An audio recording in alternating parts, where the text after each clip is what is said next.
meeting is live.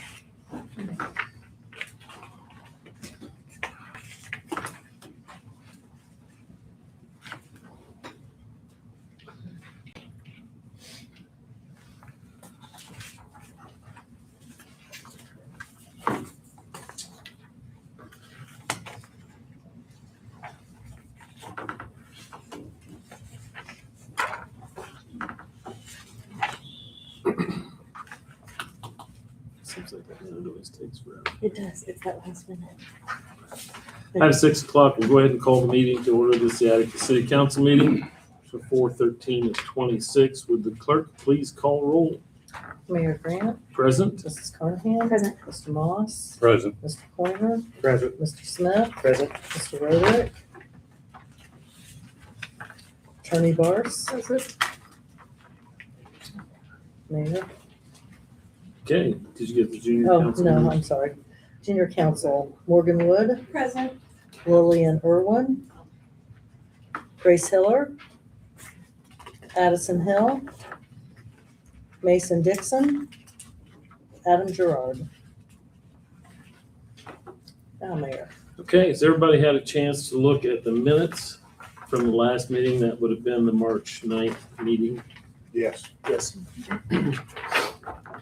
I'd like to go ahead and make a motion to approve the minutes. Thank you. Have a motion. Do I have a second? I'll second. A motion and a second. All in favor? Aye. Motion passes. Minutes are approved.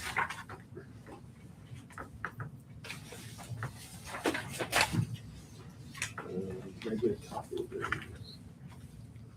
This one? No, that's the petition. Yeah, you have a copy, but there's no copy.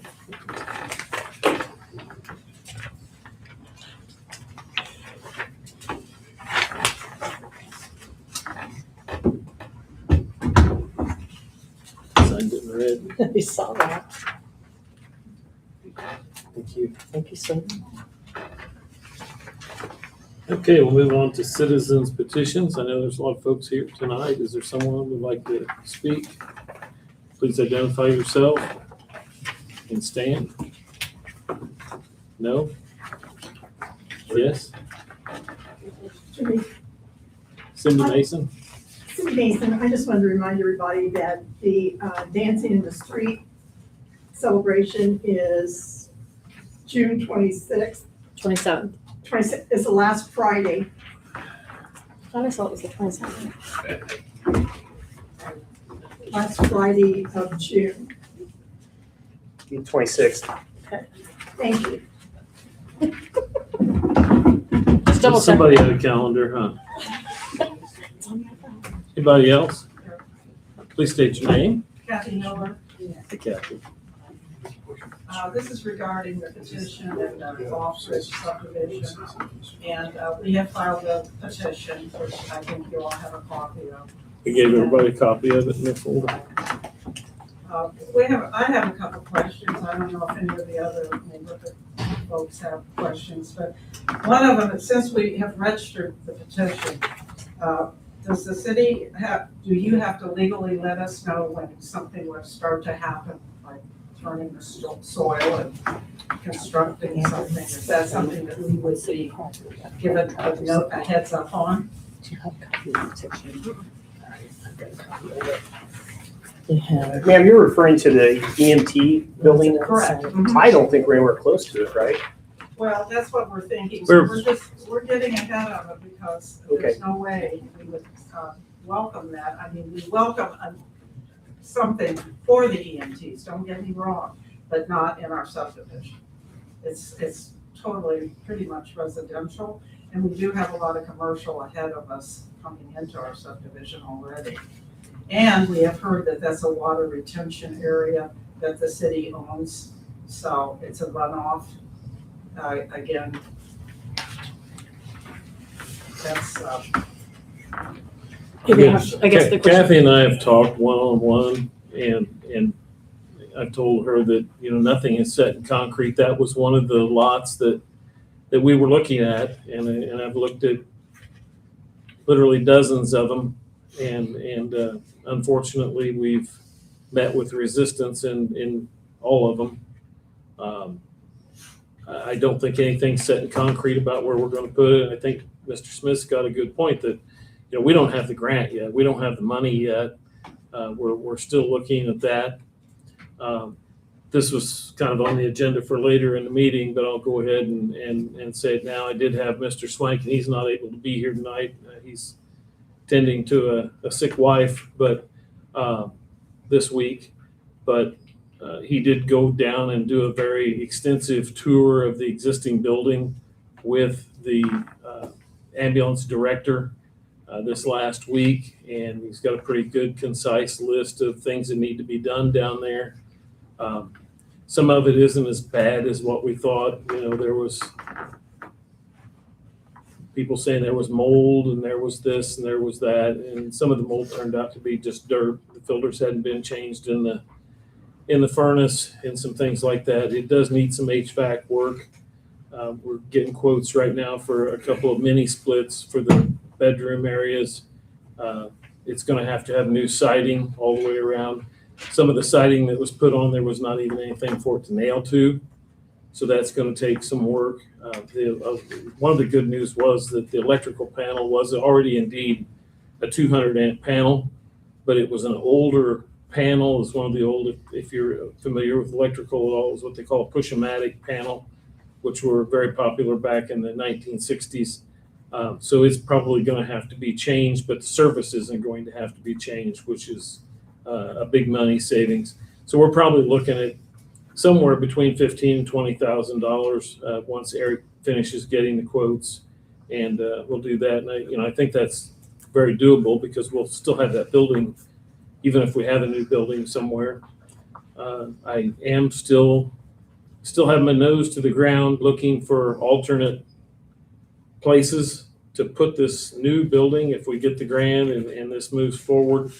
I heard back from a guy today that I've been talking to, but he doesn't have any new information for me from some property he owns here in Attica.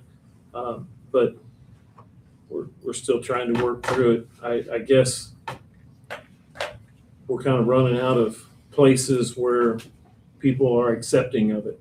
I'll just say that, and I don't blame some of the people for not wanting it right next to their house.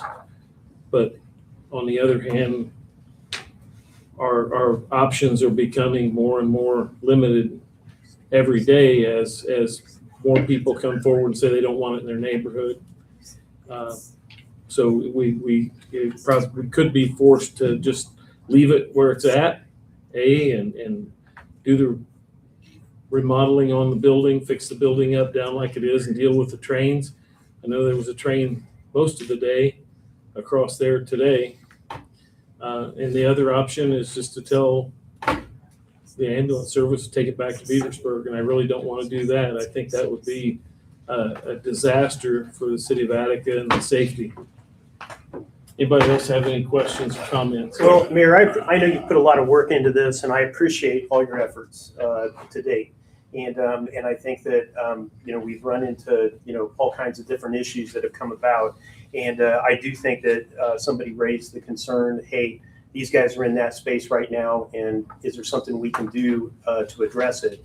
And I'm really happy that you have jumped on that, and it appears like we're going to get something done for those EMTs. So from my perspective, I think that's kind of short-term to mid-term solution is to get that facility that they're currently in, get it updated, get it comfortable, and give us a little bit of time to figure out what's next. And so I think there's some time. My guess is. I think that's correct. I have a couple questions. I'm not a resident of that area, but I do have friends in Autumn Place, so I'm also thinking about them. But my question is, legally, in the future, hopefully this will not happen, but legally, because you own the land, do you have to do what you would normally do? Announce it, let people know, have several hearings, public hearings, and then vote on it? Or do you not have to do that? And as a council, because you own that land, you can just decide to do it? It would depend on how it's zoned, if there are any variances needed, anything like that. And so it would depend on the nature of the property itself. if they did decide to use that site to determine whether there would need to be hearings or not. But there's nothing there. I mean, can you just go ahead and build on it without the neighbors having any say so? We would need to look at the zoning map to see if it would need to be rezoned, is what I'm saying.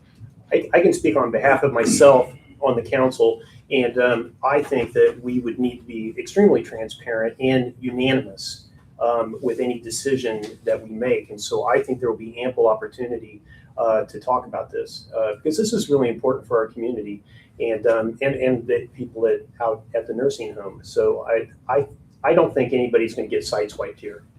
So or just to clarify, are you worried about it being next to the nursing home, or are you happy it's next to the nursing I'm home not because happy they're it's- frequent I'm flyers? not happy it's next to the nursing home. Because they go out there almost every day. Right. I know they go there almost every day, but I'm thinking, I'm an antique here. Do I want to go out there and do I want to look at the antique building there?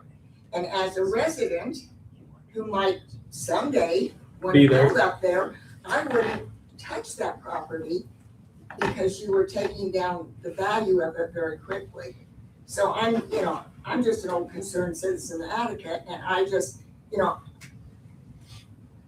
want to, I'm thinking in the future.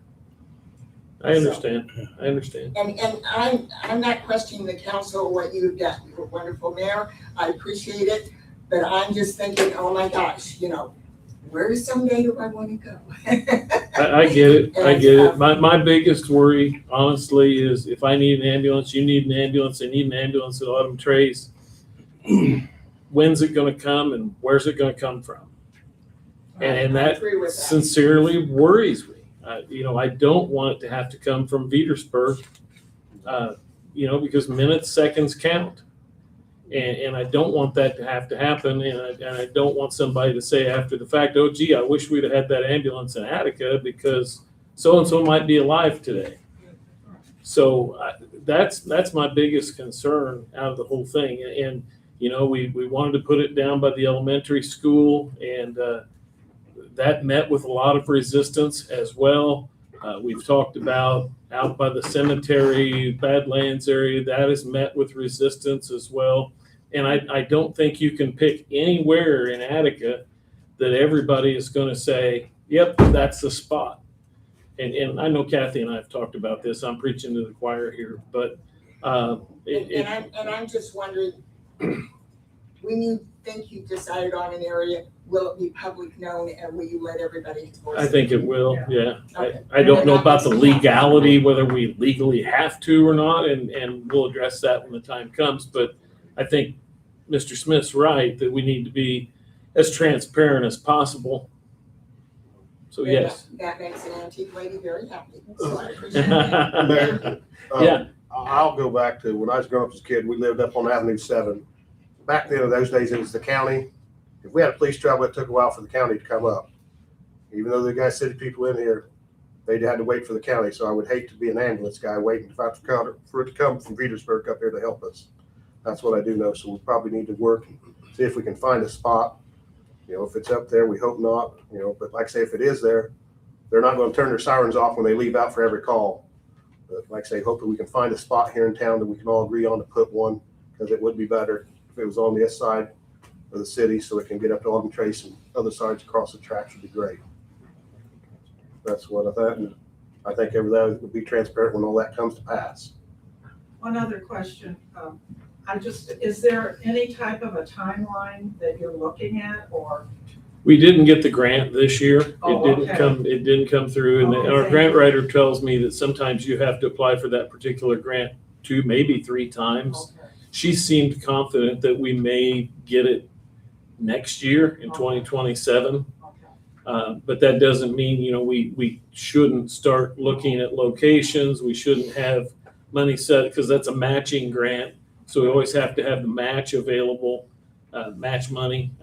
Somebody mentioned, well, why don't you spend that match money down here on the old building? Well, that's kind of like spending your down payment for your house. And then when it comes time to buy a house, you don't have the down payment.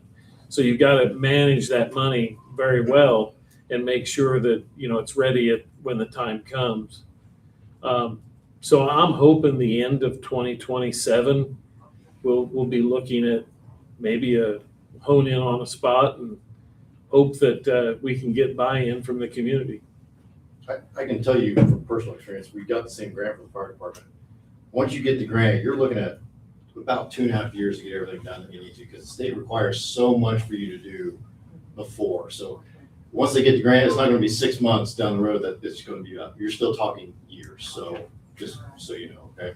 Okay, that's, And that's why we're marching forward, trying to get the existing building fixed up, whether or not Right. we're gonna get the new building or not. We still have to make that livable. okay, all right, thank you for your time. No, Hopefully thank that makes you feel a little bit better. I mean, hopefully. It does, Yeah. thank you. Is there any, you said that Eric met or talked with, Just sorry. one moment. Oh, sorry. Oh, sorry. Hi, I'm Sandra Dunick, most of you know me. I don't have a petition or anything, but I wanted to bring up the fact that we need to start addressing again the trucks going between my house and the church up that little stretch of road. I've had to have many repairs, I've got cracks in my walls, and it's all due to the weight of the trucks going up.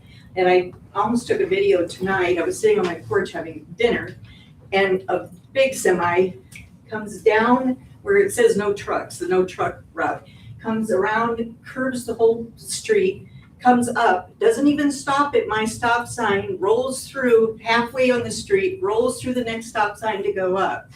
And my house is one of the oldest houses in the historic district. I try to maintain it.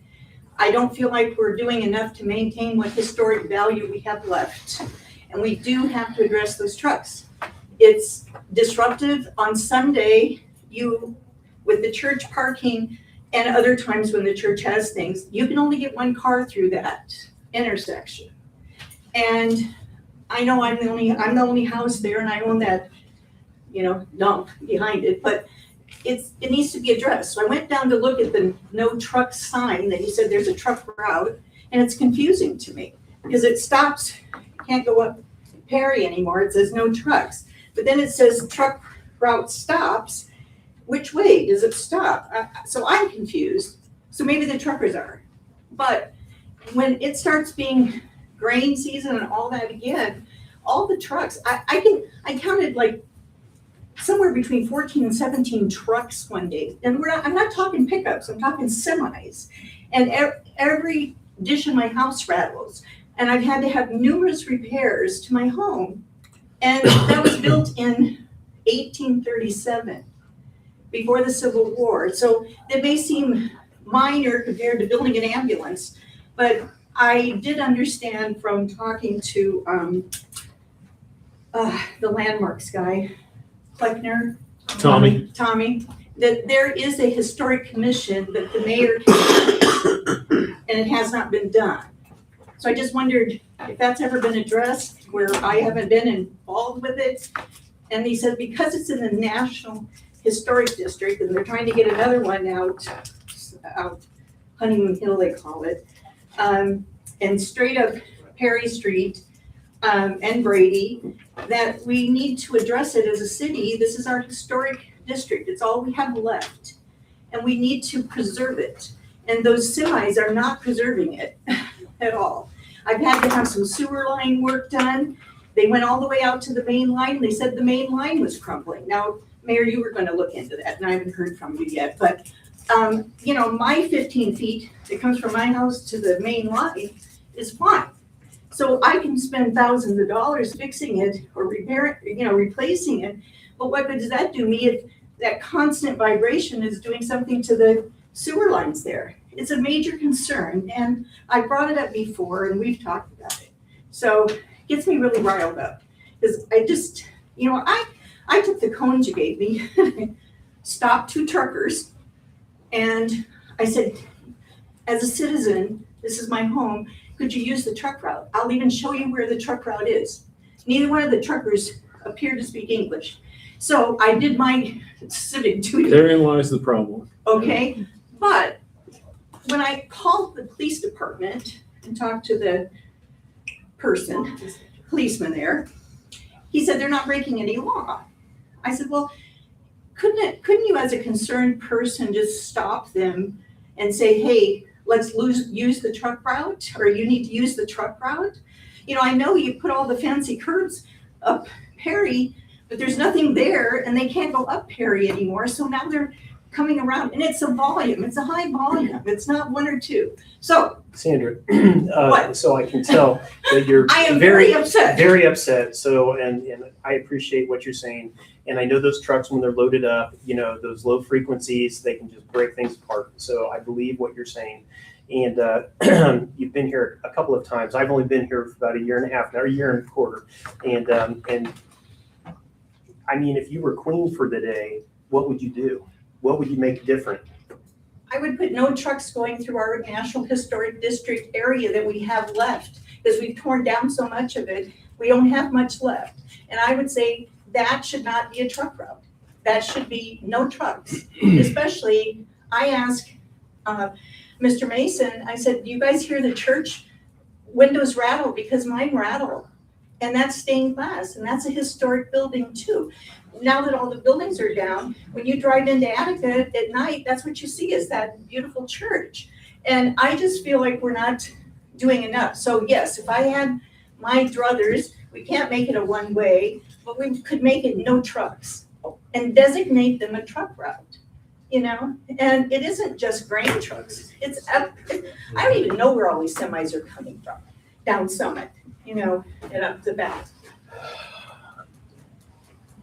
So that's my first thing, is no trucks there. And really, a lot of people walk there, and there's kids that go down by that, you know, and they have to use the whole street. So it's a safety issue as well for them not to even stop at the stop signs. Say a lot of those semis and things I know come from even as far as like Independence, and you know, they can't go up the hill like they're in Riverside and things like that to tear out their transmissions. Unfortunately, from what I've seen, and I'm open up, of course, to any kind of correction, but there's no really better place for them to go but the way that they're going. Unless they want to go possibly, I guess, all the way to West Point and come back around that way.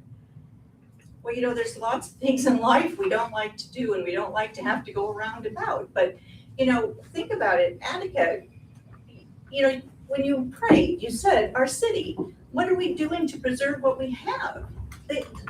There's no place that I have ever lived in a historic district that they allow semis to drive up their streets. There are a lot of them rural communities, though. Yeah, they're residential. Yeah.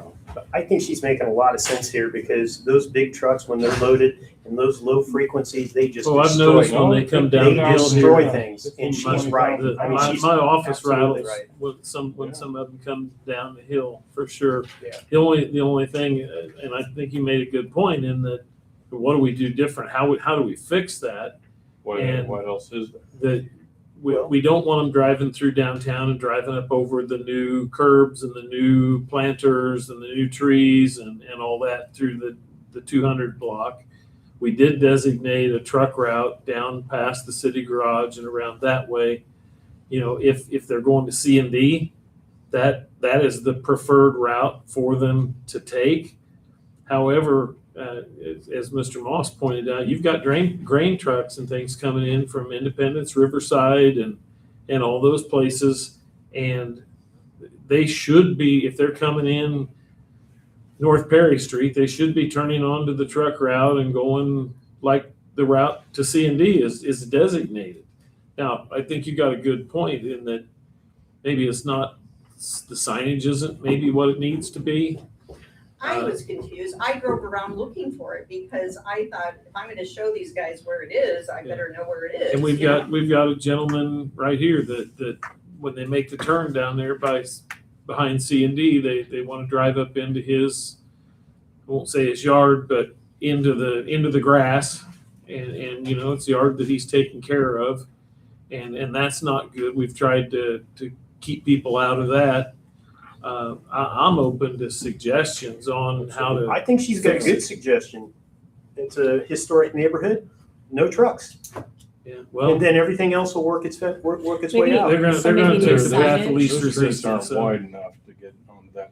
If it's Perry possible, I mean, Street. even maybe to just get maybe a little more eyes on it, maybe we could, I hate to say it, but we could share it, post a map like that says this is the truck route, and I know not a lot of people are on there, but maybe some farmers might be able to see it. I've even It's- sent that to C&D Batteries to their dispatching people. And maybe said, we, you know, maybe we can have to you- send it again. I mean, maybe just to be like, hey, listen, this Any is something better that's ideas? important. That doesn't help the farm trucks though, because No, they're but not if we going to share, C&D. no, but if we share it to Yeah. say this is the, like, and we highlighted the map to share it and just put no trucks, historic district, like, maybe that would get their attention a little bit more. But you're right, if they're not very clear Well, signs, like how much what you does a said. sign cost? I mean, I pay for the sign, just put up no trucks. I mean, Yeah. I, I think we have to designate that area as like we have to vote on it and say, hey, no trucks, and then all of the ordinances would then kick in. well, that small section also, I've been in here several years. Because when I moved here, they told me that would be the first road that was repaved. And it has been the last road and has not been repaved. Which road's that? I'm sorry. Between me and the church, Brady Street. Brady, between the church and my house, where they dug up for the gas line, they dug up for water. There's a pothole the size, I had to have a thing on the bottom of my car fixed. It's in the shop right now because of hitting the pothole down there. So Need to slow down, Sandra. I'm telling you, it's getting to, well, Okay. So we'll maybe look into some different signage, and then maybe we can post the. I We mean, that's one. Garrett, thing. did you have something? Yeah, so is the concern the stretch of road between the church and you, or is it the semi-traffic that are coming down Main? between me and the church, not Main Street. You know, the mail trucks come down, they park there, you know, that's been coming along for, you know, since I've lived here. And Culligan trucks used to come up, you know, the fire department still, just this Saturday, they were parked there getting water out of the fire hydrant right up in my yard. That's You know, a which city is- easement there, so What's that? that's a city easement. up to that. I know, I'm not arguing that fact. I've never stopped the fire department from getting water or asked even for that. But it is very close to my house and it still, you know, causes, my yard to be flooded at times, and in the middle of the night when there's trucks there getting water because of a fire, my bedroom's right there 10 feet away. But I'm not complaining about that. I just want the truck stopped because I've got cracks in my walls and I've had to have my chimney, my door, you know. So, Sandra, I On and on. think could we take this and chew on it for about a month? Could you give us a month to chew on it? Sure, Okay, because I'd I be don't think we're glad gonna to. solve it tonight. No, we're no, it's, But I'd be very I happy think- if you we're- take it into consideration, think- and I do get very worked up because Yeah. I spend a lot of money. We're way over time. on Okay. this. Yeah. Thank you. Okay. We're still on citizens. Do we have any other citizens petitions? I did have some citizens express concern to me about the patch jobs that were being done from being sawed across the streets and everything. The Some of them are patch kinda- jobs are all temporary. Okay, good. From, you're talking about, I assume you're talking about Center Point Yeah. and the gas mains. They've, if you drive out McDonald Street, for instance, they've actually taken up several hundred feet of sidewalk. Yeah. it's- Mhm. They've replaced that with gravel, but they're not gonna have a crew following them along, replacing them as they go. They're gonna bring them in a crew and once. do those all at once. Okay. And I've given out several people Center Point's number. That's not a city thing. No, I told them But I've that. given several people out Center Point's number, and I put that out on our Reach Alert and on our app, so people have access to that number as well. They're welcome to call them. But they are to come back and put it back like it was. There was a couple of places where they actually cut across people's driveways that were poured Mhm. driveways, very nice driveways. And, see your driveway cut up is not something that, is gonna make anybody happy. Right. But, they're supposed to come back and put that back just like it was. Okay. I'd say they were just concerned about the ones spanning the roads and the dips that Yeah, were there. they've, They've tore it up pretty it's all good. temporary, Okay. That's what they were wanting me to ask. yeah. And then we've got the fiber people on top of that, Mhm. trying to stay ahead of them. Anybody else? Okay, we'll go ahead and move on. Department heads said Mr. Swank is out, actually all week. Chief Miller, do you have anything additional? I guess a few updates and statements as we're in a public meeting here. First, we hope to have our new vehicles on the road, and match our current gray fleet, maybe like 7 to 10 days, so that'll help out a lot. Because we spent a lot of budgetary money continuing to maintain the vehicles that we haven't replaced at this point, so we can't wait to get them off the line. Hopefully it comes sooner than later. Officer Hill will be attending the academy starting next month, so we'll lose him for 4 months. But then we'll give the certified officer back in return. Attica Police Department completed hundreds of combined hours of training last week through Indianapolis, Atlanta. Multiple officers were at multiple different departments.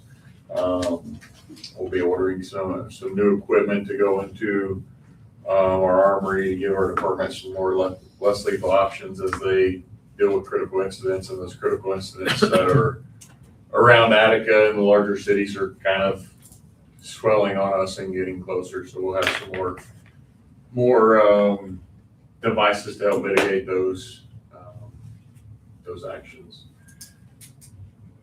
As most of the citizens know, that, and many of them have received notices of violation for ordinance violations, understand that my direct email is located on there just so that I can have direct correspondence with those notices of violations that are sent out, so that we can reach some type of an agreement to gain compliance. The goal of ordinance violations is not to get into people's pocketbooks or deflate funds out of their family. It is to notify the violation, gain compliance, and help to increase the vision of our city. Oftentimes it's a lot of communication that goes on there to gain that compliance, but the overall goal, and I hope all the citizens understand this, is we're not nitpicking on any one person. The overall goal is to increase the visual aspect of our city, and that's why you're getting those violations. As the weather warms up, we've been stopping multiple side-by-sides and ORV vehicles, off-road vehicles operating on the state highway. They're not permitted to be on council. They are not permitted to be on 28 here. So a lot of those traffic stops have been people from outside of our community, but we will enforce those likewise with community members. The community members should be as well aware of them as the outside people that come in on the weekends. With that being said, we've noticed multiple dirt bike activity or small 50cc dirt bike activity within inside the city. Public statement alert, those are considered off-road vehicles. They are not allowed on the city streets. They're not allowed to be permitted. They do not meet the requirements to be on a public highway. Parents, please watch over your children, as anything off-road vehicle related in the state of Indiana under the age of 18 must have a helmet, must be certified, or must be licensed through the DNR and BMV, but they're not permitted to be ridden on the streets. We will take affirmative action on those. First, I don't want to have to send you over to Beatles Towing to pick up your young son or daughter's dirt bike. But secondly, I don't want to have an ambulance have to respond to your child operating a dirt bike on a city street. Take parental responsibility. Please keep those off. I guess this is pretty much fair warning. Anything else, sir? I think I I got a couple of questions, actually. Okay. Yeah. Chief, you know that there's been kind of an uproar down at the county level with lawsuits and things like this. And I was interested in learning, because I don't know, I've never been in law enforcement, but just for my own purposes, when an officer comes to work for the city of Attica, they're given a handgun, correct? Or do they have their own handgun? It's all issued equipment through through Attica. Through Attica, okay. And I also know that, like most people that have a job, some people moonlight, okay? And so is there a possibility that maybe some of our officers, do they have their own personal gun if they are moonlighting to go work for another city to just kind of fill in gaps here and there? Or what exactly happens to that line of responsibility if they do go moonlight? And do they carry the gun that's issued by Attica, or do they have a gun that's issued by whoever they're moonlighting for? How does that work? Because I'm concerned about indemnity, liability, and things like that because of what's happened at the county level. So, very in-depth standard operating procedures with inside the department. We do not allow moonlighting per se. Officers are allowed to engage in off-duty law enforcement activities that have to be approved through the department before they're allowed to do anything. What about the handgun, though? Their handgun? Yeah, what about the handgun? It depends on what the duty is, where they're going, who they're working for. Those are all a big circle of things that I look into. The department, they may be going in and assisting standard operating procedures and their leadership as well, because that's what you've hired me to do, is to protect the liability of the city. Right, but even though you have standard operating procedures, that doesn't mean that if there's an officer involved shooting, like let's say in Kingman or Hillsborough or wherever it's at, the city of Attica gets pulled in on that, right? The city of Attica will be named in that lawsuit because that's their gun. Okay, so is there a way, or do you have a way to implement indemnities or documents that can be signed if an officer is moonlighting and doing something else? I think that I'm real concerned about this insurance liability for us. I guess if you'd like to meet, I don't know if there's a lot that goes into that. I have a merit board that assigns all of those standard operating procedures as well as merit board rules. That all goes through the merit board that's assigned to Attica.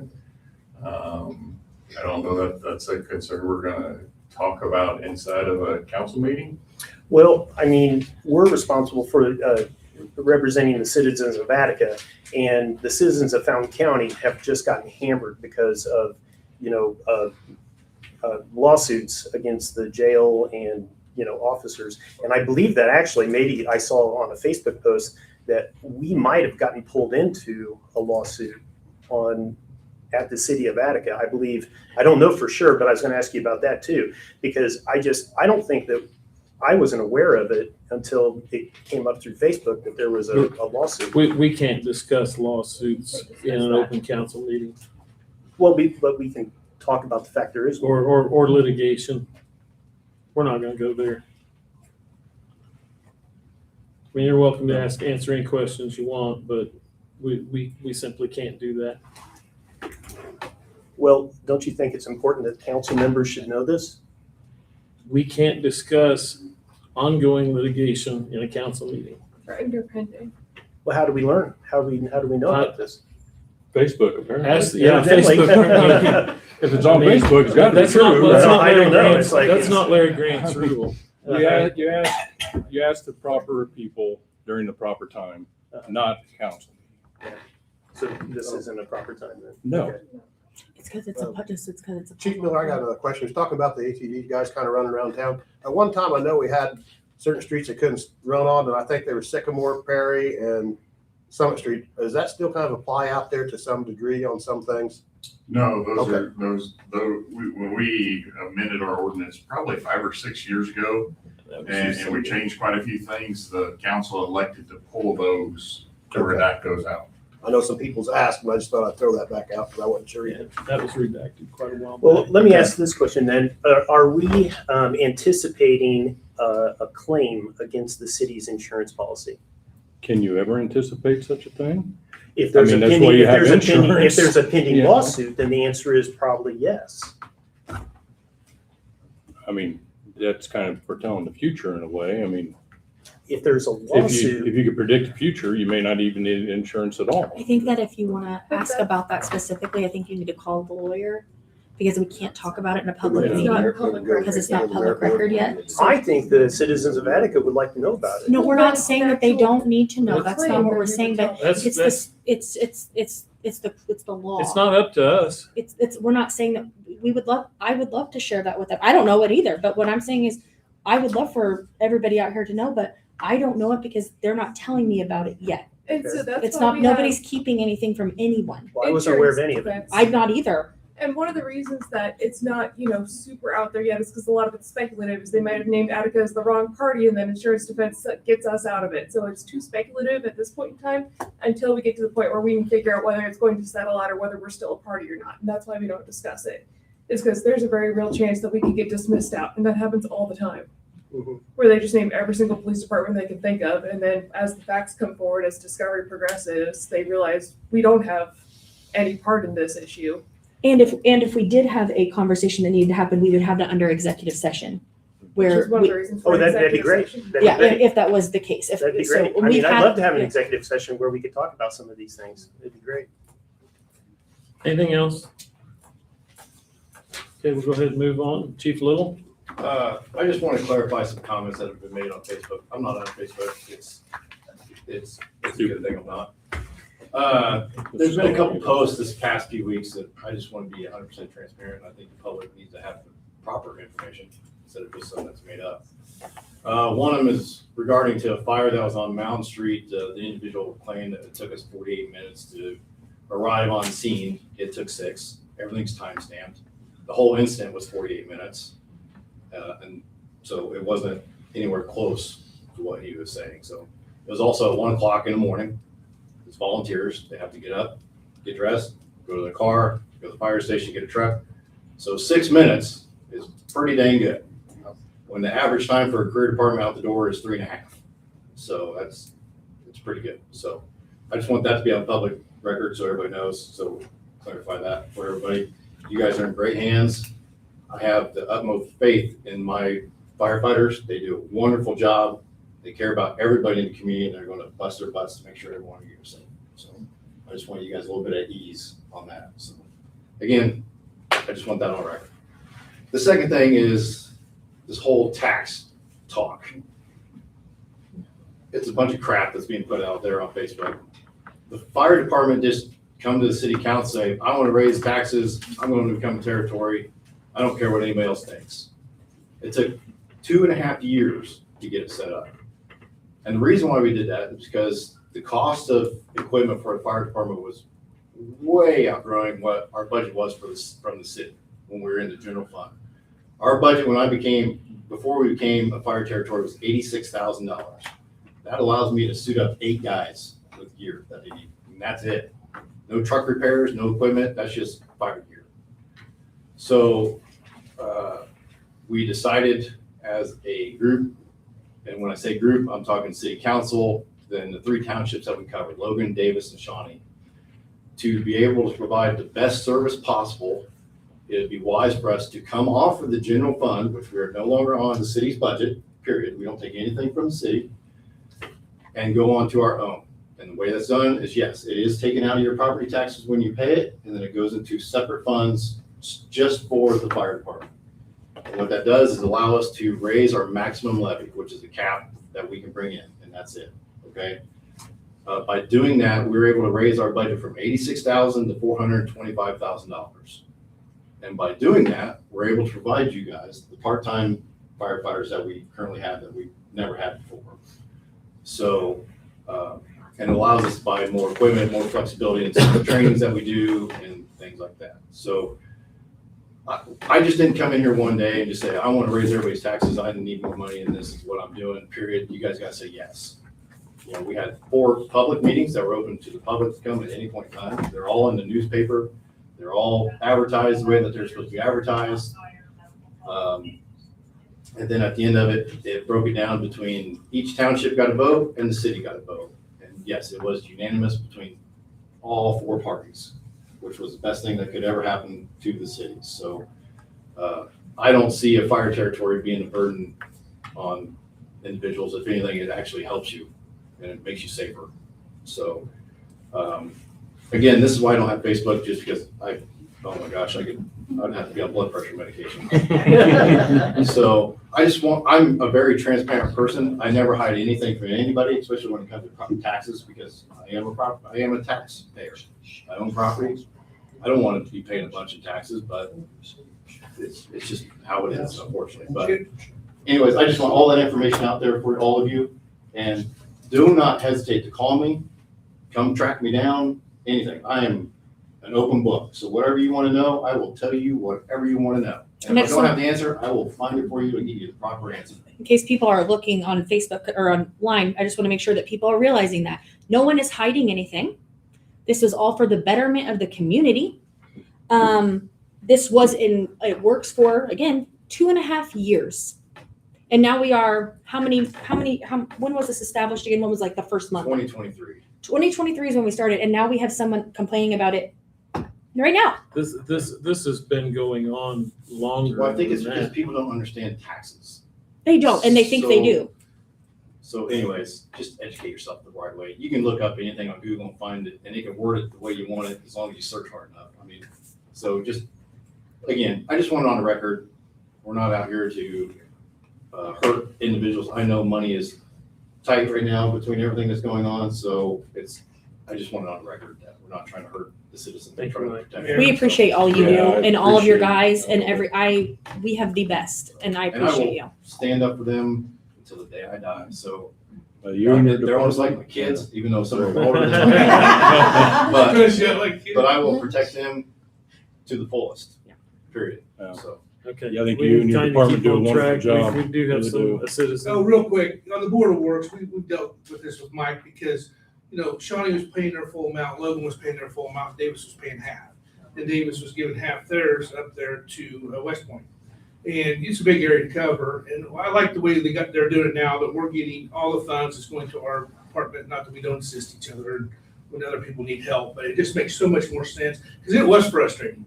Because, you got all these townships paying the full amount and one paying half, and they thought they were doing the right thing, and I'm not dogging on them, but it was just really frustrating, because he's trying to put a budget together, things are going up in cost, and I'm so glad that we got it the way it is now, because I think it's just more seamless, and we don't have to fight that. That's So what I'm saying. if, I told somebody the other day, if we had to take out a bond for $1 million fire truck, the citizens of Attica are taking out that bond and paying back that bond. And we really didn't have a good way to pass that cost along to everybody that was using Attica for fire protection. So they were still paying what they were paying, and the citizens of Attica were having to pay that bond through their taxes. So we were subsidizing fire protection for other people outside the city limits. And now it's at least fair. Right. Okay, Chief, we need what's to, going to happen when the townships consolidate? Are you going to be, is So, the fire territory Well, going to we be? got ahead of it. So part of if you read the law or the bill that passed, if they are already established into a fire territory, basically they've joined the municipality. So the fire territory won't go away. It's just a different way on how the township's money come in to the city, then the city would be responsible for distributing throughout. So the fact that we are already established helps us out a bunch. They should be covered as long as they file their paperwork properly, which they will.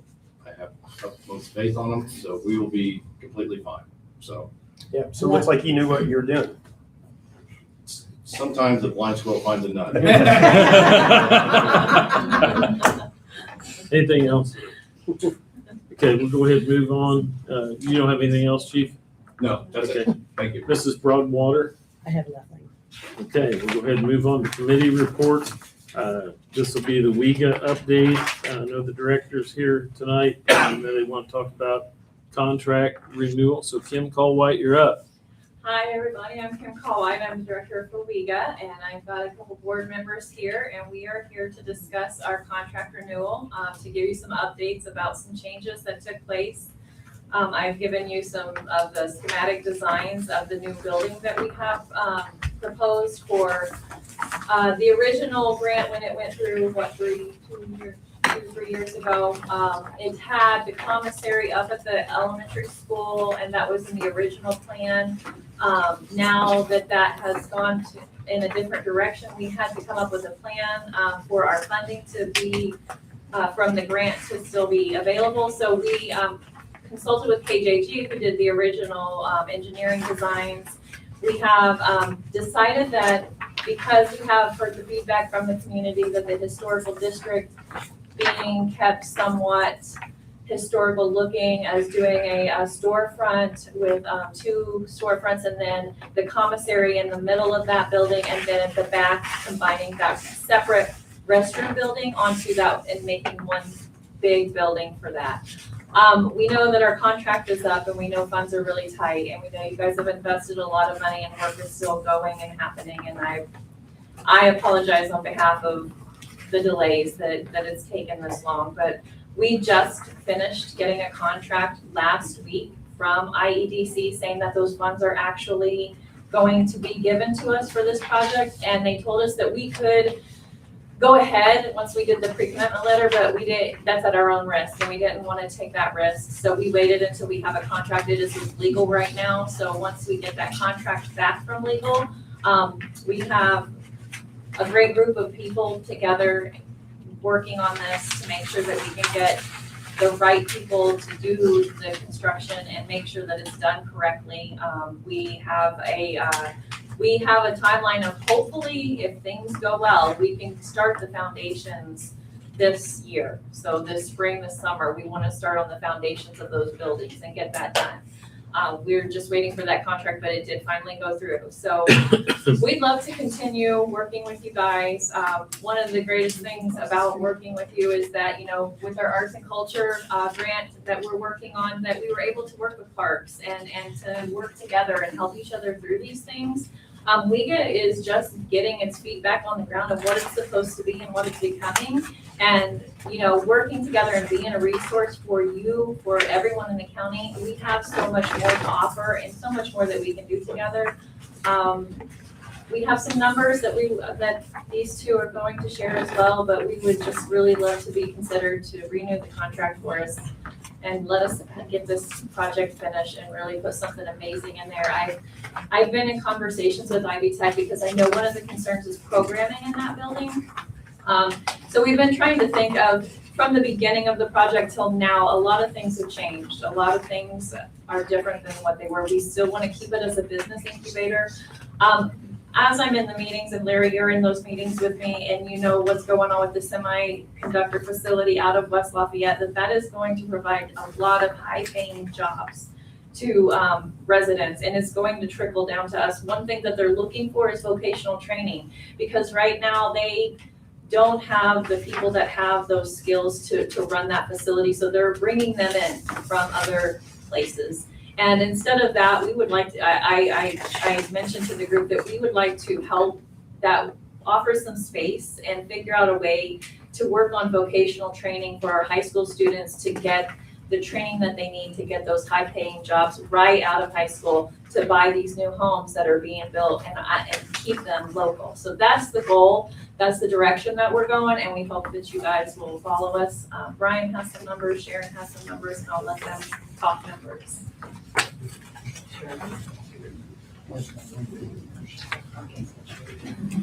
Okay, so I'm the treasurer of WIGA, have been from inception.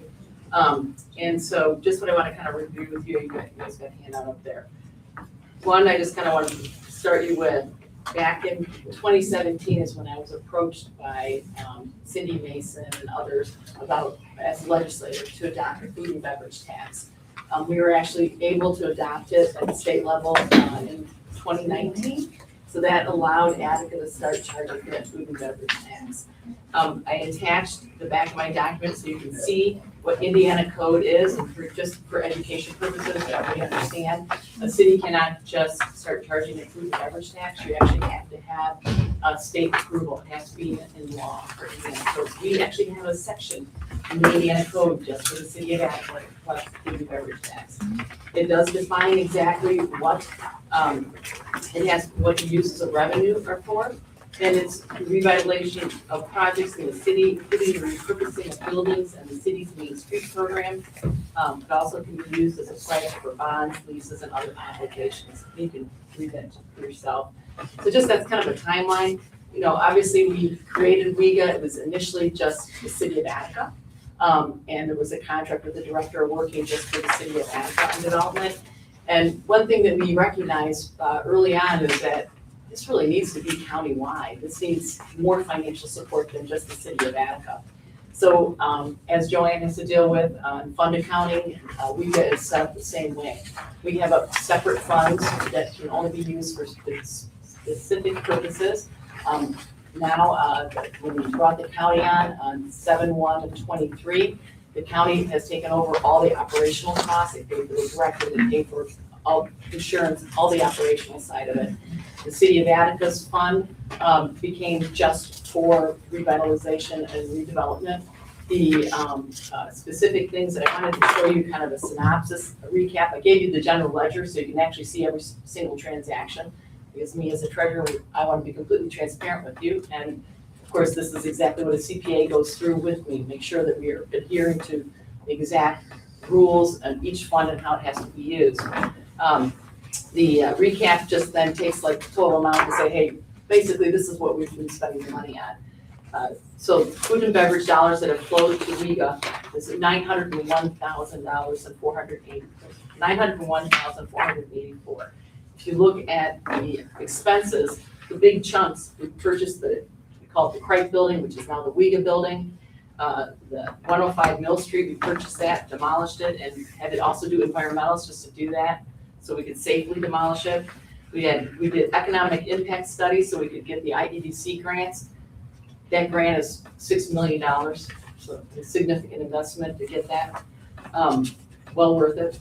A master plan of $31,000. Kind of lines it out exactly how the money was spent. So any questions you have, and that the details are all attached right behind it. You can go right through the general ledger and figure out, you can see exactly how everything was classified. That was a good way of kind of looking at it. So what I'm trying to get at is we were sitting on a balance of $342,210.26. That money has to be spent in Attica. It's for specific projects. We're in the process of trying to identify exactly where we'll want to use it. But again, it will be, primarily used downtown for all these projects that we have going on, and identifying specific projects that we know are going to happen. Stabilization of some buildings that we have concern over. Obviously, we want to do our job of trying to historic preservation as much as possible, whatever is the practical preservation that's possible financially for the city and for what we can afford to do. So just a recap, the county took over all operational costs July 1 of 23. Current balance is $342,000 that we'll continue to spend on various projects that we deem appropriate as a board as we go through it. We do have the grants that we've secured just for Attica, historic preservation grant of $100,000, Department of Natural Resource grant for $100,000, and the IEDC Ready 2 grant is $6 million. That's all being spent downtown. And there is additional ready money that Brian can even talk to you about, additional investments that have been made. So just want to point out to you that the food and beverage dollars, which my company also collects and sends in, that money is being well spent. And we're seeing some fantastic results now because of that. That kind of investment is what a city of the size of Attica, it's just pretty impressive. So what we're asking you is to take a look at going forward. We know on our contract, we have one more payment that's due at the end of mid-year. That's your end of year annual. So it's that year is that's a $100,000 payment. After that, obviously we're asking for you to look at that, at your food and beverage dollars that come in, if you want to continue investing in WEGA as we continue investing in the downtown or areas that we deem appropriate under Indiana code that is legally permissible. Sharon, I did have a quick question. I quickly went through your financials and I checked off everything you had listed versus the printout that I have that shows everything paid out to WEGA. And there were two payouts in 2021 on July 20th and September 15th for a total of $146,000 that aren't included on this. Are they in yellow? No, they're not on here at all. On the sheet in the back, are they highlighted? On this? Yes. No, they're not included at all. That's what I was saying. Well, if you go through this is, I mean, it's, Yeah, no, Brian, I went through, all the payments that were listed. There is $115,000 payment at the top, and then there was an additional 21,000. then they have a 58,000. Yeah, 58, 96, 104, yeah. You can have this if you want, Sharon. I mean, this is just what I printed off showing Sure. the total amount paid out to WEGA since 2021 is $922,484. And that payout has been between food and beverage and economic development, which is local income tax, which was impacted by Senate Rule Act 1, but they did make changes to it. So you're saying the difference is about $20,000? But the 21,000. Well, there was you know what it was, is that you paid out that contract, the 21,000 we did contract payout. Yeah. That was on that's in your spreadsheet, your first spreadsheet, Okay, so we do match. perfect. I didn't highlight that one because. That's okay. I didn't know if that was a contract, or that was. I know the original contract, I think, went into place in July of 21. And then there were multiple I iterations didn't know of that it. was part of food and beverage, so I didn't know that. They were, like I said, it's not been paid out of just food and beverage. It's been paid half and half out of food and beverage and economic development or local income tax. So if you look at your first page on 7/22/21, Mhm. you'll see that deposit. And I was just looking at the total amount paid out to WEGA for the downtown project versus what was coming out of food and That beverage. was a contract, that was a contract with Rod. So we, So in the last year, was it all food and beverage, or was it still a split between the two? It's been a split It between has the been. two. Okay, so the question on the food and beverage then, are they consuming all of the food and beverage? It's who consumes Or all do of it. do they No, get, they don't? Okay. No. Where else does the food and beverage go? Food and beverage goes for economic development. I mean, it depends. I mean, it could go for expenses associated with new businesses coming into town. I mean, it's used for economic development. So that would be, when you say economic development, there's an economic development fund, and the food and beverage goes for economic development also. Yes. Okay. and Joanne, remember, it was a higher amount because you used to have to. Originally, and then with the last contract, I think that went into place in 23, Set a set amount for 200,000. 200,000, 100,000 out of food and beverage and 100,000 out of economic development. Which is what it's been for, 23, 24, 24, 25, 20, and half 26. Sharon, how much are you asking for? Well, that's a conversation I think the council needs to have. Yeah. Well, I mean, would you want to continue? We have been doing 200,000 a year, and I don't know what the city's budget is, how much revenue you're receiving in food and beverage dollars, and how much revenue you're receiving in CEDAT money. So We only budgeted for a half a year's payment out of those funds For this for this year. We did not budget to continue the payments beyond June. So it's something you have to think about for budgeting, so that's why we're getting in there now, start thinking about it. We know there's a lot of budget issues now, with some proposed legislation. Our hope was that we could just continue the current contract for a 1-year period and then maybe take a new look at it to the end of that year. That's what we'd like. We'd like to renew the contract. We're so close. We're getting there. It's moving. I have some history, if we can get a couple more minutes. That'd be okay? Go ahead. Okay, sorry for the wait. In 2019, Attica began to focus on economic development. The groups involved worked from the 2016 City Comprehensive Plan. A TIF zone, a food and beverage tax were established solely to promote economic development. The city hired an economic developer. The primary goals were housing, saving downtown, finding new food and retail options, high-speed internet, affordable daycare, a community center, and save our shrinking school system. Pretty lofty goals. In 2021, WEGA was formed to establish a not-for-profit group to apply for grants. To date, WEGA has received approximately $900,000 in funds. This is the result of those efforts. 177 new housing starts have been planned and funded. Evolution Homes, Fall Creek Management, River Fork Lofts, Shepherd's Landing. These projects will total over $40 million of investment. The city has secured $6.1 million in grants to rebuild downtown Attica. The Liga Works building is 1.4.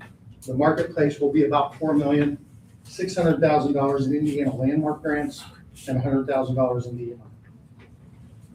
There have been $8 million in investments into the East Side retail corridor, about $2 million of Tractor Supply, and approximately $1.5 million each at Taco Bell, Casey's, Fast Pace, and AutoZone. Total financial investment into the city of Attica, current and in the future, $54.1 million from $900,000. Also, 2 new daycares have opened. High-speed internet looks really close to me.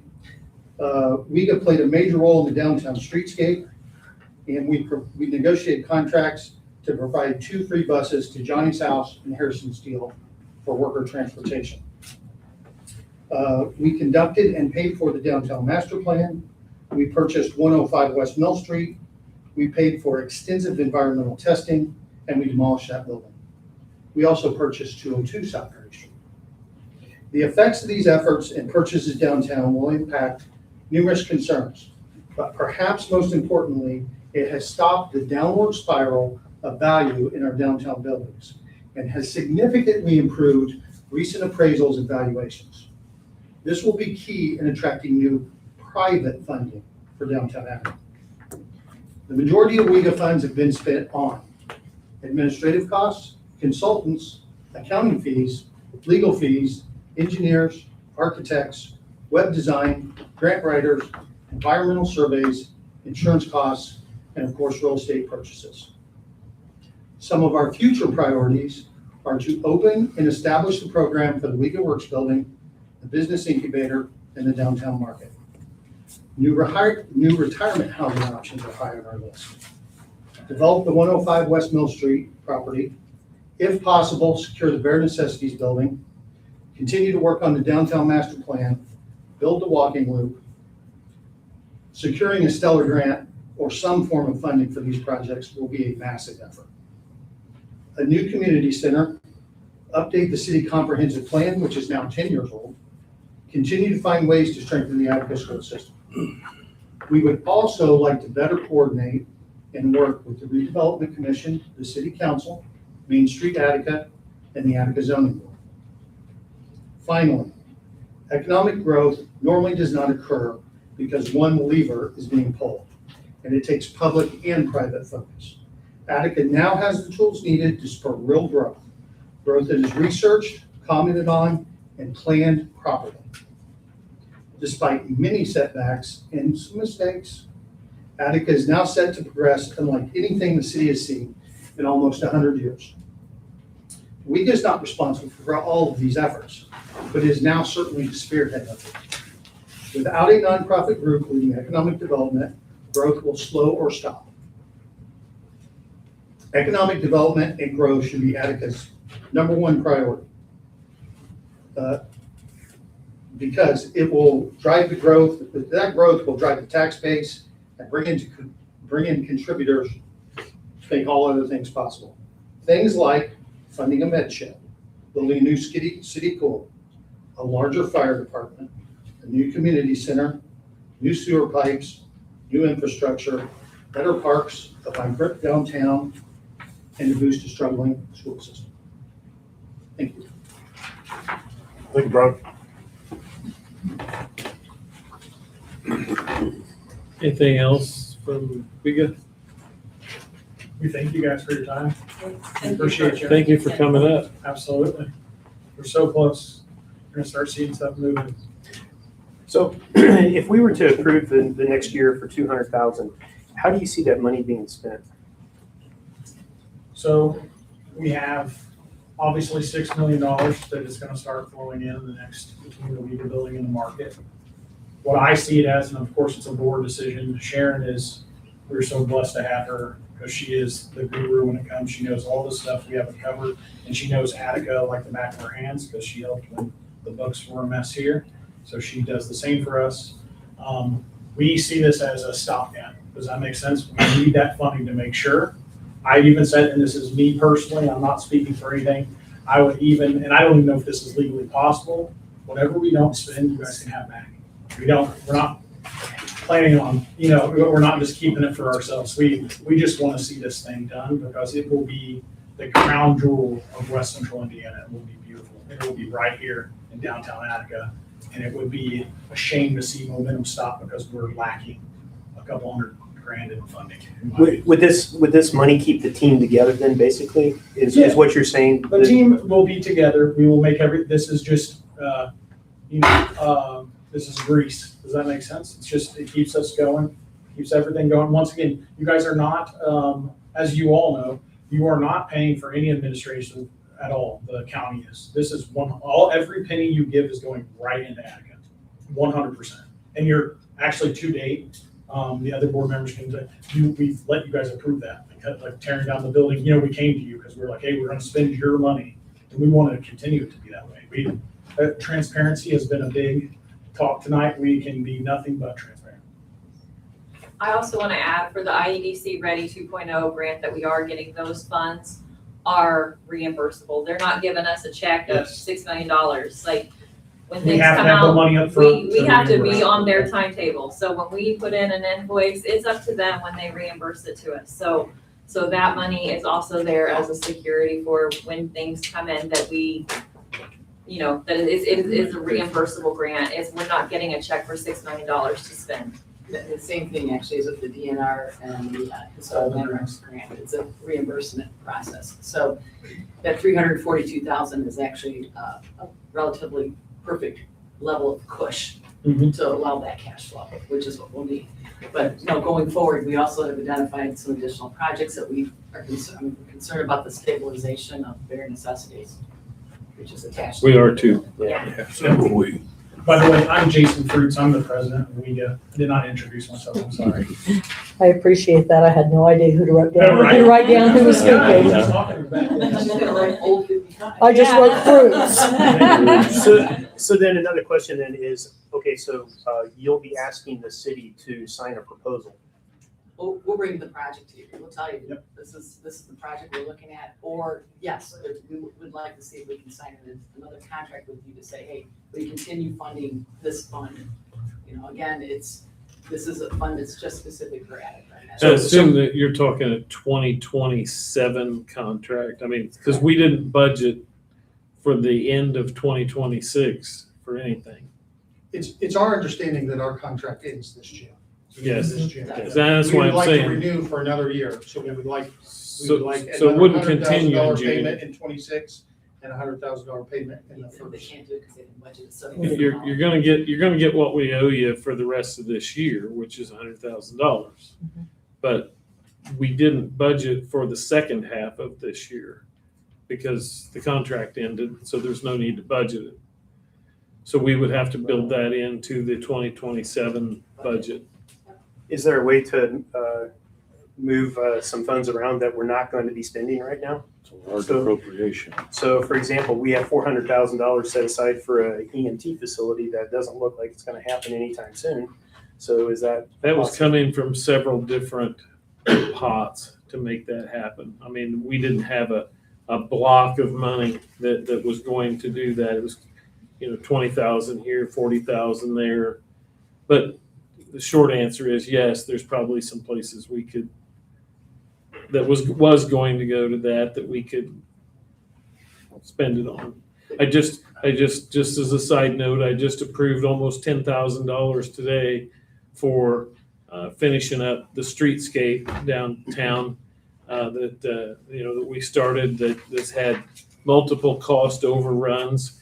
And we've had to get very creative about where the money was coming from to fund that because those funds were depleted long ago. And, do we just say, just stop, don't do any more work, or do we get it done? We had promised some plantings in some of the neighbors' areas behind down here, specifically along the 200 block and when we did the streetscape, and that hasn't happened. We pushed that out now for 2 years because we were waiting to see where we were going to land on money. And I took a leap of faith and went ahead and approved that today. And some of that money is going to come out of some of the money we were going to spend for our match for that, knowing that we're not going to get it done this year. And there's still other invoices for the streetscape. I mean, there's two brand new invoices on my desk. Yeah, I mean, it's a and gift that just keeps so you- on giving. And just so you know, that the $922,000 that we've paid to WEGA, that's not been all in for the streetscape. The city has put in over $1 million in addition to that for this project, and we're continuing to pay invoices. And knowing that we didn't get that grant, just like the mayor said, some of the money that we had set aside for the matching portion has gone to pay for these expenses that were beyond what was originally approved. And the upgrades to the current ambulance building is also coming out of those funds. You know, what we talked about prior to here, there was $40,000 set aside in Riverboat. And the Joint Council of the APC and the RDC voted to fund a zoning project, I guess, for lack of a better description of it. Those monies are also coming out of some of the money that was set aside for the ambulance match. So just because that amount of money was set aside for the match does not mean that amount of money is available to put towards another project. And some of the funds are restricted that were put towards the ambulance project, such as there were funds in public safety that can't be used for an economic development project. So it's not that there's a bucket of money sitting there with that amount in it. That's just not the case. Do you guys think that there's a feasible place to be able to find this? We really have to look at it.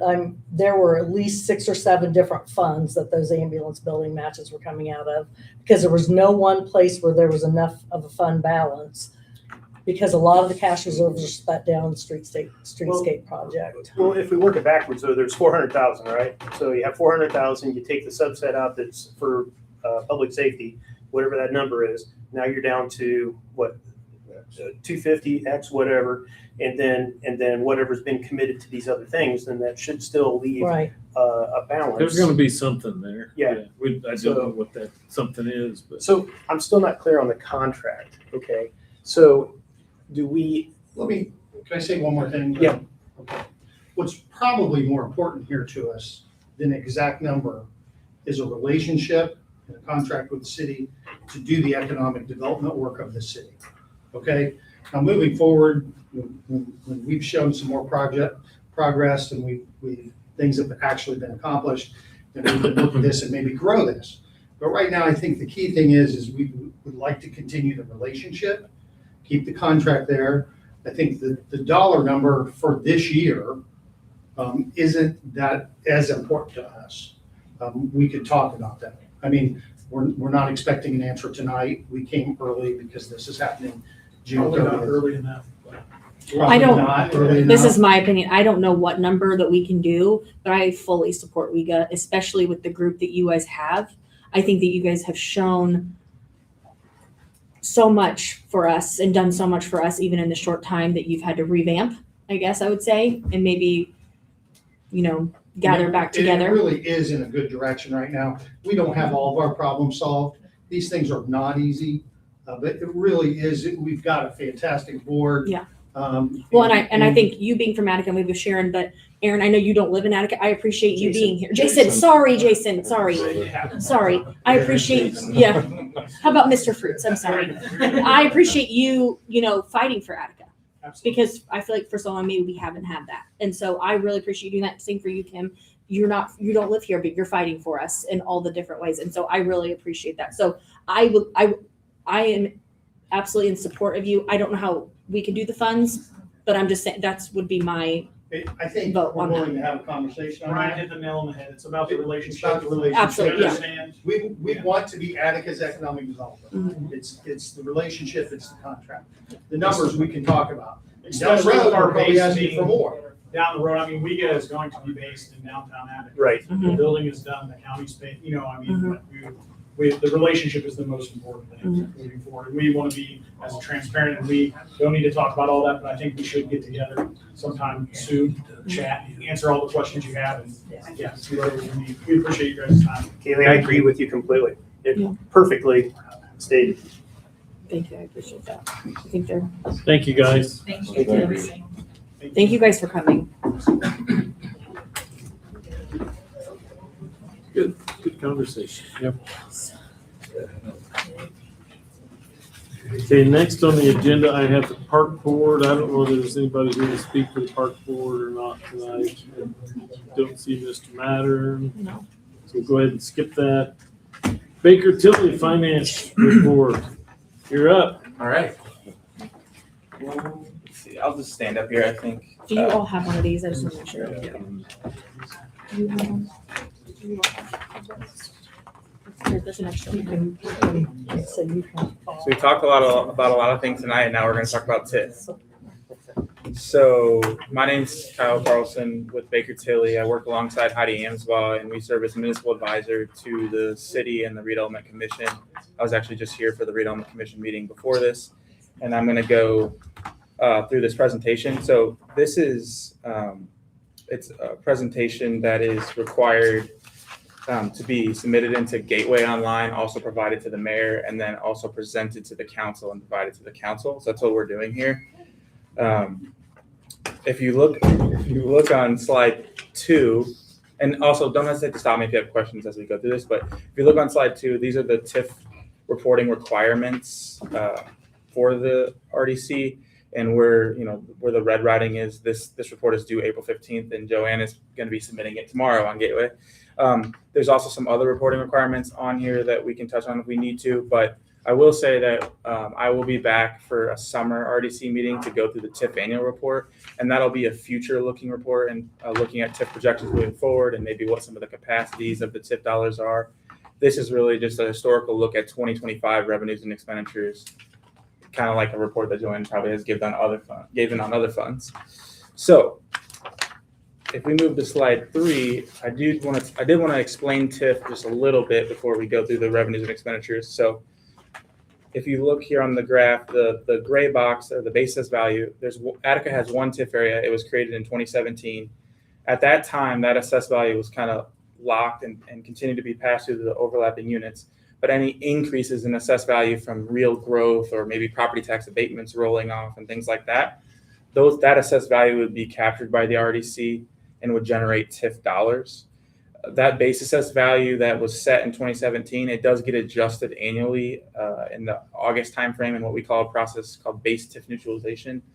And that value there's a factor calculated for trending, and that assessed value increases or decreases based on that factor. It's just to really make sure that the units are getting the correct assessed value that they're supposed to be getting, and the TIF is just capturing real growth. So that incremental assessed value or growth from 2017 times your tax rate after factoring circuit breaker is captured by the RDC via TIF dollars, and it can be spent in serving or benefiting the economic development area as long as the project is in the economic development plan. An economic development plan can be amended to include a project, maybe if it wasn't included before. It would just have to go through an amendment process that would come to the RDC, to the council, the plan commission, and then back to the RDC. Same process if the RDC wanted to create a new TIF area, it has to go through those boards. What about an EDC? Can an EDC be included in this as well?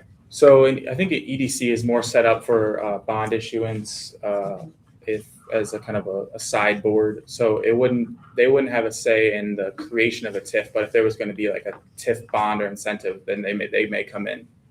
Yeah.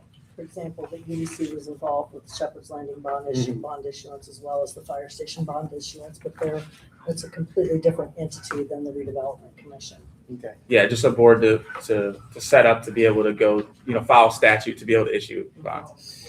And then the current TIF area does not have an expiration because there haven't been bonds that has the TIF pledged. But once a TIF area expires, that assessed value or that incremental value gets passed through to the overlapping units. And what happens generally when that happens is this assessed value, let's say the TIF expired tomorrow, this assessed value comes on, but the city's budget can only grow by 4% or whatever the maximum levy growth quotient is. So when that assessed value comes on, it really just puts downward pressure on the tax rate. It's not like when the TIF area ends, that money's then going to flow to all the units to go into their budgets because you can only grow your budget by so much. So it really creates tax rate downward pressure whenever the TIF area does expire. How much did you say you can grow your budget by? So 4% for this year, and I think in legislative session, there's a new calculation for this, I think for 2027 or maybe 2028, where it might be over 5% now, based on rough estimates that Baker Tilly has done. But I think after that, it goes back to 4%. So sometimes it gets adjusted, but generally it's around 4 to 5% that you can grow your budget depending on current legislation. So then on slide 4, this is just the purpose of TIF, which a lot of you know. I mean, similar to the food and beverage reasons, it's to finance incentives or infrastructure needed to induce private investment and to encourage orderly economic growth in target areas and to redevelop blighted areas. A lot of times, this last note there is that a lot of businesses may not even know they're in a TIF area because they would just pay their property taxes the same way they would if they weren't in a TIF area. On slide 5, this is just the members of the RDC, a transparency slide on as of the end of the year. I know there was some shifting in members in 2025, so there are some newer members. On slide 6, I kind of already hinted at this, but your guys' one allocation area was created in 2017. Doesn't have an expiration date because there's no bonds issued payable from the TIF. The TIF's been, kind of been growing over the infancy years of being created. And then in 2019, it was amended to designate a personal property taxpayer because you can capture real property and personal property from movable personal property equipment out of Harrison Steel. That was a designated property taxpayer, and so there's personal property TIF coming in as well. They're paying property taxes on that property. That's why that amendment happened. And then if you move to slide 7, this will show you the revenues from the TIF area of $161,000 in 2025, expenditures of $152,000, and I'm rounding. In the middle section there, it'll break down the expenditures by the State Board of Accounts codes based on how we see it. So you'll see professional services of about $49,000, capital outlays other, which is $99,000. That's really for the purchase of property, one cable lane in specific. And then there's some insurance and some mowing, some minor fees there. That's breaking down that $152,000. And then if you go to slide 8, the current balance as of the end of the year was $504,000 in the TIF allocation fund. That is monitored by Joanne, just like any other fund. But there's no debt payments. There's no debt. If a TIF area is created, for example, for Shepherd's Landing, in these reports that we give every year, we will have to report on how many homes were built in the previous year and what the average sales price of those homes were, just for transparency reasons. Obviously, you guys don't have that housing TIF yet, but that may be something to look for in future years. When do we need to implement that TIF out there? Yeah. We'll do it before the end of the year. Before the end of this year? Yeah. It goes back to the first of this year. Because we want to catch the first house, right? We want to catch the very first house. Yeah, and there'll be a lot of strategy there. So as long as you start, honestly, if you just start the process at the RDC by the end of the year, and that's what we call a declaratory resolution gets passed, even before it goes to the other boards, as long as it happens before the end of the year, that'll set the base date as of January 1, 26. So whatever that property was assessed that we're setting up as a TIF as of January 1, 26, that'll be the base assessed value. So then, keeping that base assessed value down will allow you to capture more TIF to fund the project that you want to fund. So it's important to try to keep it. Do we know that number? What the base I'll is? have to look at the parcel and what the AB is, but I don't have it with me. But it is lower. It's probably, I think it's just land right now. So you're right. There's a lot of strategy of don't start the TIF creation later to where the building starts and you don't capture the full amount. Okay. And also after July 1st, I'm not a lawyer, but I know in the new legislative statute, the term of a housing TIF was only 20 years before. But of a traditional TIF area, which is commercial and apartments and those kind of things, was 25 years. They've now extended the ability to have a housing TIF area for 25 years instead of 20. So there's probably strategy to wait until after July to start because of that. So we kind of have a late summer, fall when we should probably start the creation of the TIF area. And then on the final slide, that's the contact information for myself, Kyle, and then Heidi Amswell. Obviously, if you have any questions, don't hesitate to reach out to us. We love working with you guys, and it was a pleasure to be here today. Thank you very much. Thank for you. coming. Have a safe trip home. Thank you. Yes, appreciate it.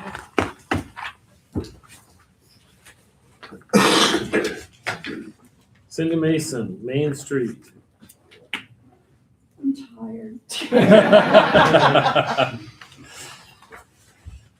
Oh. I came because Main Street is asking for our contract to be renewed as it was last year. Thank you, Carol. And I just want to give you a little history of what Main Street's done too, and I'll keep it really short. But just like, what's her name? Kim. No. Sharon? I'm tired. You are tired. Just like Sharon said, we got started back in 2016. And there was a bunch of us. It was Bob Shepherd, it was Dwayne, it was me, and it was Susan. And we sat down and we started marking out what we needed to do. And one of the things was, how can we bring more income into our city? And what about food and beverage tax? And that was the first thing that we tackled. And like Sharon said, I went to her house, and I said, we want to do this. Main Street wants to push this. And she tried to get it through the first year, didn't go. So we had to wait and come back the next year. And it got passed through. And so that was exciting. And as you heard, we brought in more than $900,000 just from Main Street's initiative of going after it. We also, Main Street said, TIF area, we need to look at that. We need to go after that to bring us more income in the area. And that's been a lifesaver too. These are two funding sources that we have not had in the past. Before 2016, those revenues were not there. We also looked at, as Brian was saying, the school. We would have to ensure that our school is top notch. And we built a relationship, Main Street built a relationship with the school. And we worked together on different projects. We're still working together on different projects. One of the things that Main Street does is we have a celebration of our teachers, just letting them know how important they are, how important our school is to our community, to build morale out there. And we do that every May. The first week in May is Teachers Appreciation, National Teachers Appreciation. We also have special awards for students, so let them know our school is important. One of the things that we've done is build the morale of the community, because in 2016 it was kind of negative, unfortunately. And so we did little things. We started the Twilight Music Series. We started with things in the park. We started with billboards presenting how special we are, how neat Attica is. We came up with the logo, Attica is the place to be. Okay, and some of you were here, I don't know if it's gonna be 2 years now, when Levi stood up and gave the spiel for the pickleball courts. And he said, I used to poo-poo Attica, this place to be. But he said, I'm here to tell you, Attica's a place to be. And it's because people, the community has gotten involved. We've got so many more volunteers across the board. When you go down and look at dancing in the streets, the hundreds of people that it takes to put that on, volunteers, they don't get paid. They do it because they love our community. That's a big plus. That's a big plus. The park board, when they're wanting to put a new bridge in the park, Cindy, I can't do the payment to the guy building the bridge until it's completed. What are we gonna do? Would you fund it? Would you fund the first half? Attica Main Street funds that first half, so they can start on that actual bridge. This year, because Main Street has a great relationship with Duke Energy, they are gonna put in a bridge. They've committed $6,500 for another bridge. So that's 2 new bridges that we've brought Main Street has been part of to bring to Attica. The snowflakes that are on the light poles is a joint venture between Attica and Attica Main Street. It just makes us feel like a bunch of, negative Nellies. We're alive, we're doing stuff in our community. The fact that we have dancing in the streets is a plus. The fact that we have the duck race, that's taken off. The fact that we have the Christmas parade with the neon floats and hundreds of people volunteering for that on a Thursday night, that's a plus. So I think we've been instrumental in changing the way people view our city. I think they take pride in our city, and you can see this on the park board, all these young people that are coming out being on the park board. You didn't have that before. People being volunteering for pickleball. Look what they did for the community. That's having a community that's alive and moving forward. And I think Main Street has been partly responsible for that. The fact that we got $750,000 in grants was for individual people, individual businesses downtown to apply for through the forestry office. That came about because we had a program down at Devon Theater when we were in the running for a big grant. We didn't get the Oprah grant, okay? But there was a man there who believed in our city, and he had Tommy Collector write a grant for $750,000. So businesses downtown got a grant for $100,000. This wasn't they had to pay it out first. They only had to come up with 10% of that. So that's something that came about because of Main Street. We are changing directions. We're still supporting, we're still doing. Like I said, I just got the letter last week that Duke Energy, who's partnering with us, is going to do the bridge. I'm losing my train of thought. Doing good. You're doing great. You're doing great. I just think we're moving forward in a different direction, and we want to capitalize on saying Attica's a place to be, but then we've got the #1 off-road entertainment center in the Midwest. That needs to be a part of our advertisement. We have the top 10 golf course in Attica. We need to share the good things. We had 100% of our kids graduating from high school. That needs to be shared. Our kids are doing well. So we need to put together a campaign where we have media, where we have it on the internet, where we have paper brochures, but have it professionally done. So this year we're going to individual contracts. Lexi is not going to be the official director, but we are going to contract services with her. We're still going to be a member of Main Street. We want to get professional services to develop this program of accentuating our community and letting people know how great we are. So I'm asking for the same amount that we had last year. And the fact that Main Street was instrumental in bringing food and beverage and $900,000 to the city, I would think $25,000 would be a drop in the bucket. If that could come Well, out if you put it that way. of the bucket. So you're asking from the food and beverage fund? I don't care where you get it. To me, it just Well, it's makes easier sense. if you ask it that way. It's a lot easier. Can we have some money? Honestly, Larry and I are gonna need to sit down and look at the budget. I mean, there are things that we had planned for, there are things that we didn't plan for, and at this point in time, none of that's come to fruition. We hadn't planned to fund the second half of WEGA because the contract was specifically for the downtown project. We did not budget the Main Street because Larry, thought that, that Position was going away. position was going away. We've had a lot of other expenses that we've not anticipated that we've used out of monies that were set aside as a matching grant. So really I can tell you right now, the food and beverage fund is very low. A lot of that money has been used. Trying to The squeeze a fund lot is out of very that. low.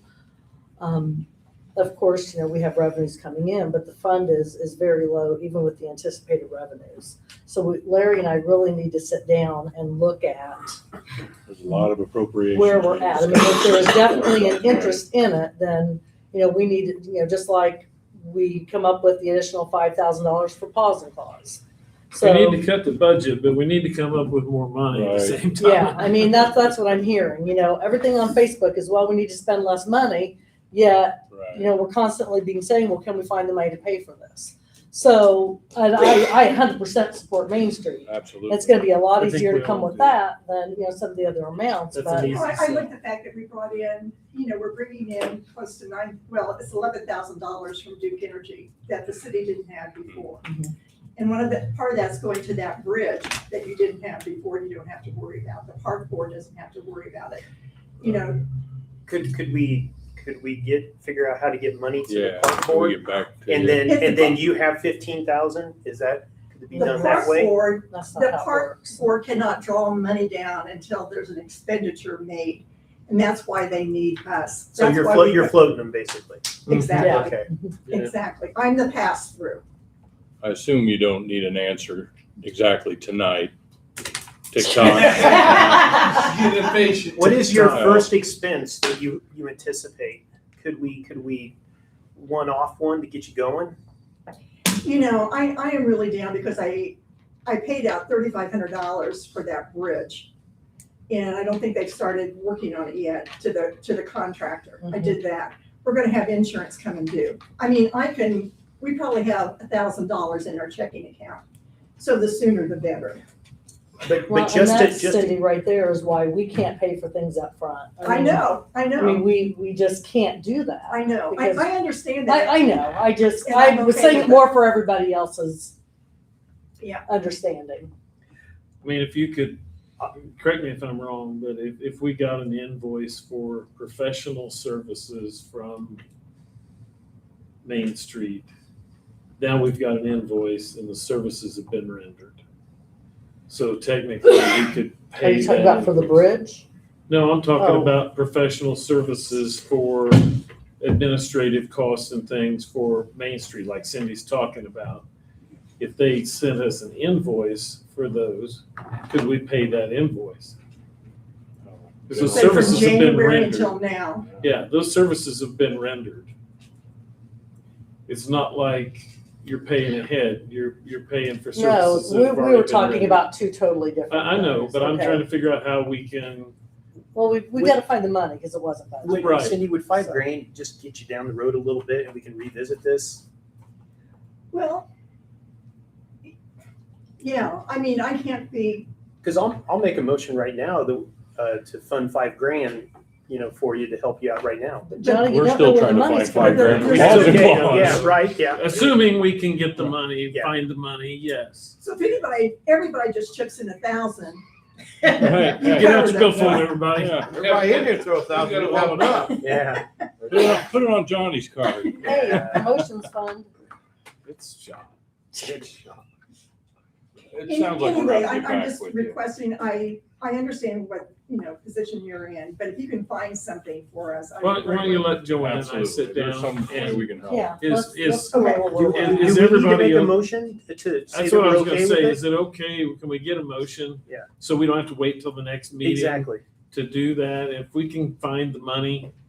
Just in- start I with have 5 no grand. problem with it. If we start can with find 5 the money. grand, would that be a good number? You can fund it I think to you a certain start. amount, and then if you can find the up to. Yeah, why don't you? 10 grand? Okay, I'll make Okay, a I'll make motion it, that we yeah. fund up to $10,000 to Main Street to help out with the short-term needs. And then if we can research and see where it's gonna come from and go from there. That's assuming the money's available. Assuming the money's there. Assuming the Yeah. money's Okay. available. Yeah. And then I could submit a bill. I'll second it. Have a motion, second, all in favor? Aye. Thank you. No, thank you. Thanks, guys. We appreciate all you Yeah, do. we Cindy. We'll get there, Appreciate it. Cindy, thank I you. know we will. Jack Seaman is here from Harrison Steel, and I'd like to go ahead, if it's okay with everybody, and move him ahead on the agenda so we Sure. can Yeah, get him absolutely. through. This is for the Harrison Steel tax abatement that's been an ongoing situation for several years, and I'm gonna turn it over to our attorney. Sure.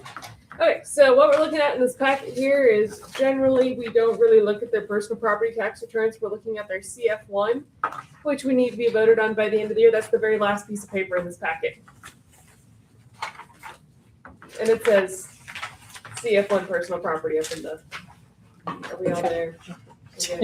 That There's was a lot like of, 18 there's a lot of pages. numbers in here, Yeah. and I'm not a numbers girly. So what this is so when they filed their tax abatement in 2023, they filed a statement of benefits in SB1, and this is the form that confirms their compliance with their statement of benefits when they applied for the tax return. So you can see what their estimated was when they filed for the tax return and what the actual is, and the same down here. And at this point in time, this spring, every year, you guys need to confirm that they are in compliance with their requested tax abatement. And then if they're not in compliance, then we set a hearing, and they can present on that. Do you have anything else you would like to add to that? That's kind of the quick summary of what's going on there. Looks like they're ahead on employees too. So- Yeah, we are up. We're looking forward to a good rest of the 3 quarters of 2026 and 2027. We've got a lot of new products that we're working on for some of our bigger clients, and a lot of those castings are larger. So we're using this equipment, especially finished machining equipment, the new Andromat grinder that we got, and the 5-wheel blast, which cut down our processing time for blasting castings by from 20 hours to 20 minutes. That's a new 5-wheel blast. Yeah, it's a new 5-wheel blast. It's big. I mean, it's the size of a small house. I helped install the old one, if that helps any. Yeah. Yeah. So and you hang your castings on a chain and you roll them through there, and they get blasted with the pellets.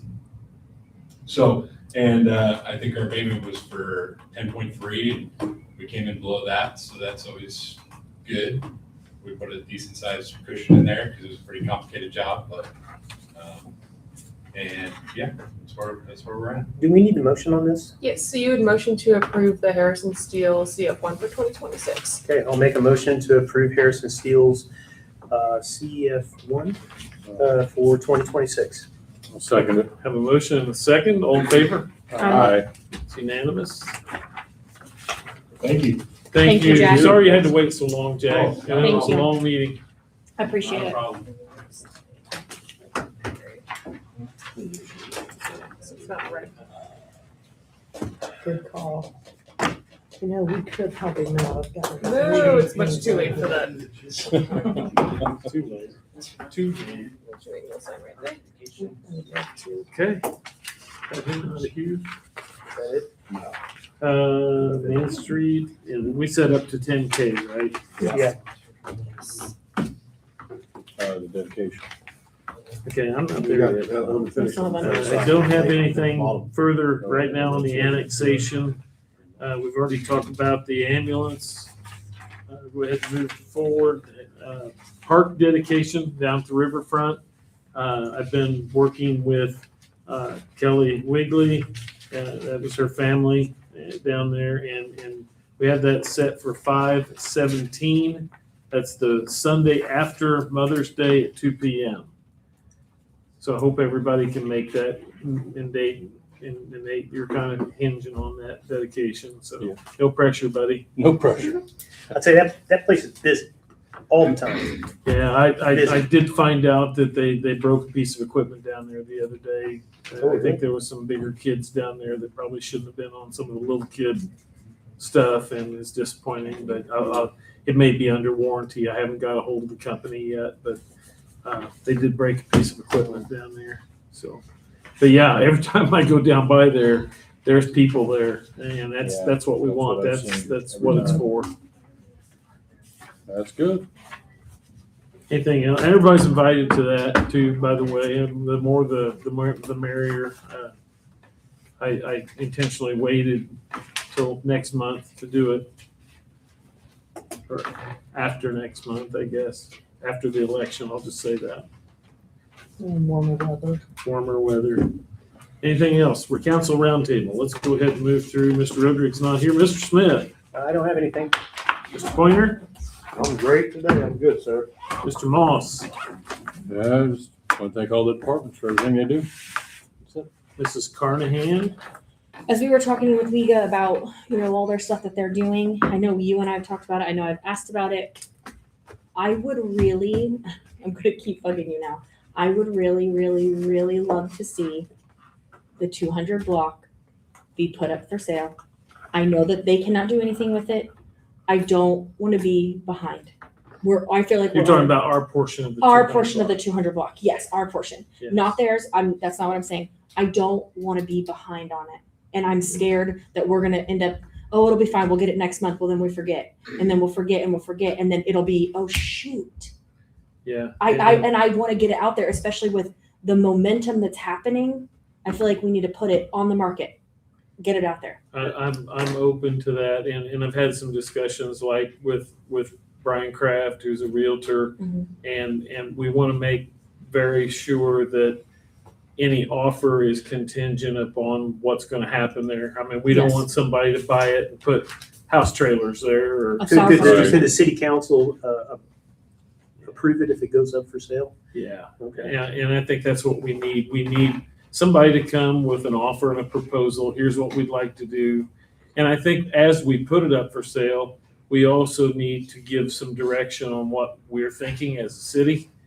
And originally I've said all along, I thought that it should be buildings with retail on the bottom and maybe 2 to 3 stories above with offices, apartments, something above, to help whoever's going to develop it pay for it, because they've got to have a payback to make that happen. Well, I think my scary point right now is just like, Chief was saying about like his grant or talking about the fire territory, all this stuff. This takes so much time. Right, and we got 2 years, but we don't want to wait But I want to until give 2 years if is somebody up. can get a grant that putting in these apartments that they're talking about, it's taken them 2 years to put that into planning. Haley, can't you making a sell it. motion? No, we can't sell it now. We cannot sell it until after the 5 years are up, but we can position ourselves to be I ready to guess- sell it when Right, that's I up. guess if somebody's interested and they want to sign a contract saying, Why can't we sell it? Because it was the conditions of the grant. Stipulation of Oh, I that see. demolition grant that it couldn't be sold or built on. But we can make that sale contingent in 2 years, right? Yeah, I think we probably. We could take offers. If you want to make make a move, I'll You need back to it. declare it surplus though first. So there's some steps that'll need to happen first. So it'll be because the city owns it, so it'll have to be surplus property out. how about I make a motion for us to get the ball rolling in hopes that whatever that looks like.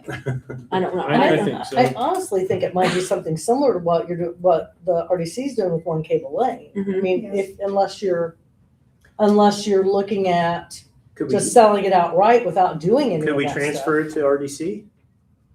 We can't transfer it to anybody until the 5 years is up. I think we've got, what do we figure, 2 more years? Yeah, it was roughly. like February 23, I think. So really, we don't need to do anything right away because we got 2 years. But we No, want. don't say that. You're kidding. We want- That is exactly what she's trying to avoid. Don't do that.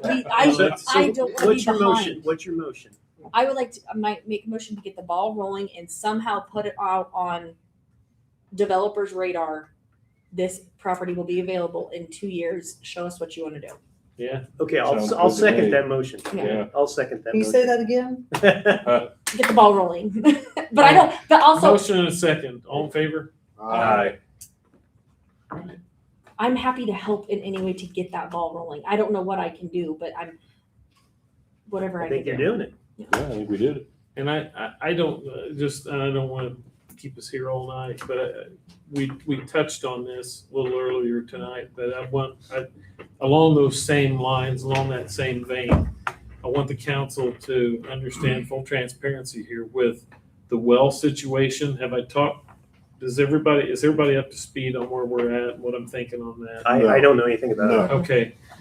This is maybe up kind of your alley, Johnny, in that we are currently having to run all of our water that's coming from the wells under the river through a scrubber because of the contamination that occurred several years ago, 18 years ago to be exact. That was a 20-year contract, if you will, agreement, if you will, that Kraft Foods was going to pay for that scrubber. They're paying us $40,000 a year roughly to maintain the scrubber. It's costing us about $60,000 a year to maintain the scrubber. That was a 20-year deal. So in 2 years, that's going to go away, and we're going to be on the hook for 100% of that. What was the contract we signed? I mean, did it say that we would accept all liability? After 20 years, they're off the hook, is my understanding.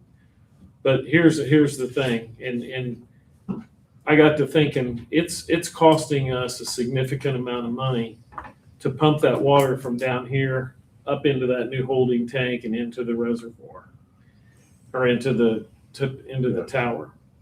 I had HWC look at that, and with today's current electrical rates alone, that's costing us about $50,000 a year to pump that water from down there Just to transport. up there.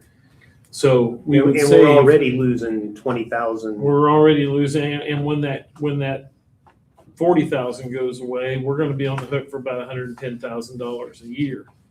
So my plan was to have them look at moving the well to a different aquifer, which is what they call the Shawnee Creek aquifer that's up closer to the tower. The pumping cost, we would save that $50,000 a year because we'd go from a 200 horsepower pump to like a 125 horsepower pump, and that's undetermined right now. Yeah. But that was their cost savings. We wouldn't have to treat the water anymore because it's out of the plume of the contamination. So we'd have cleaner water.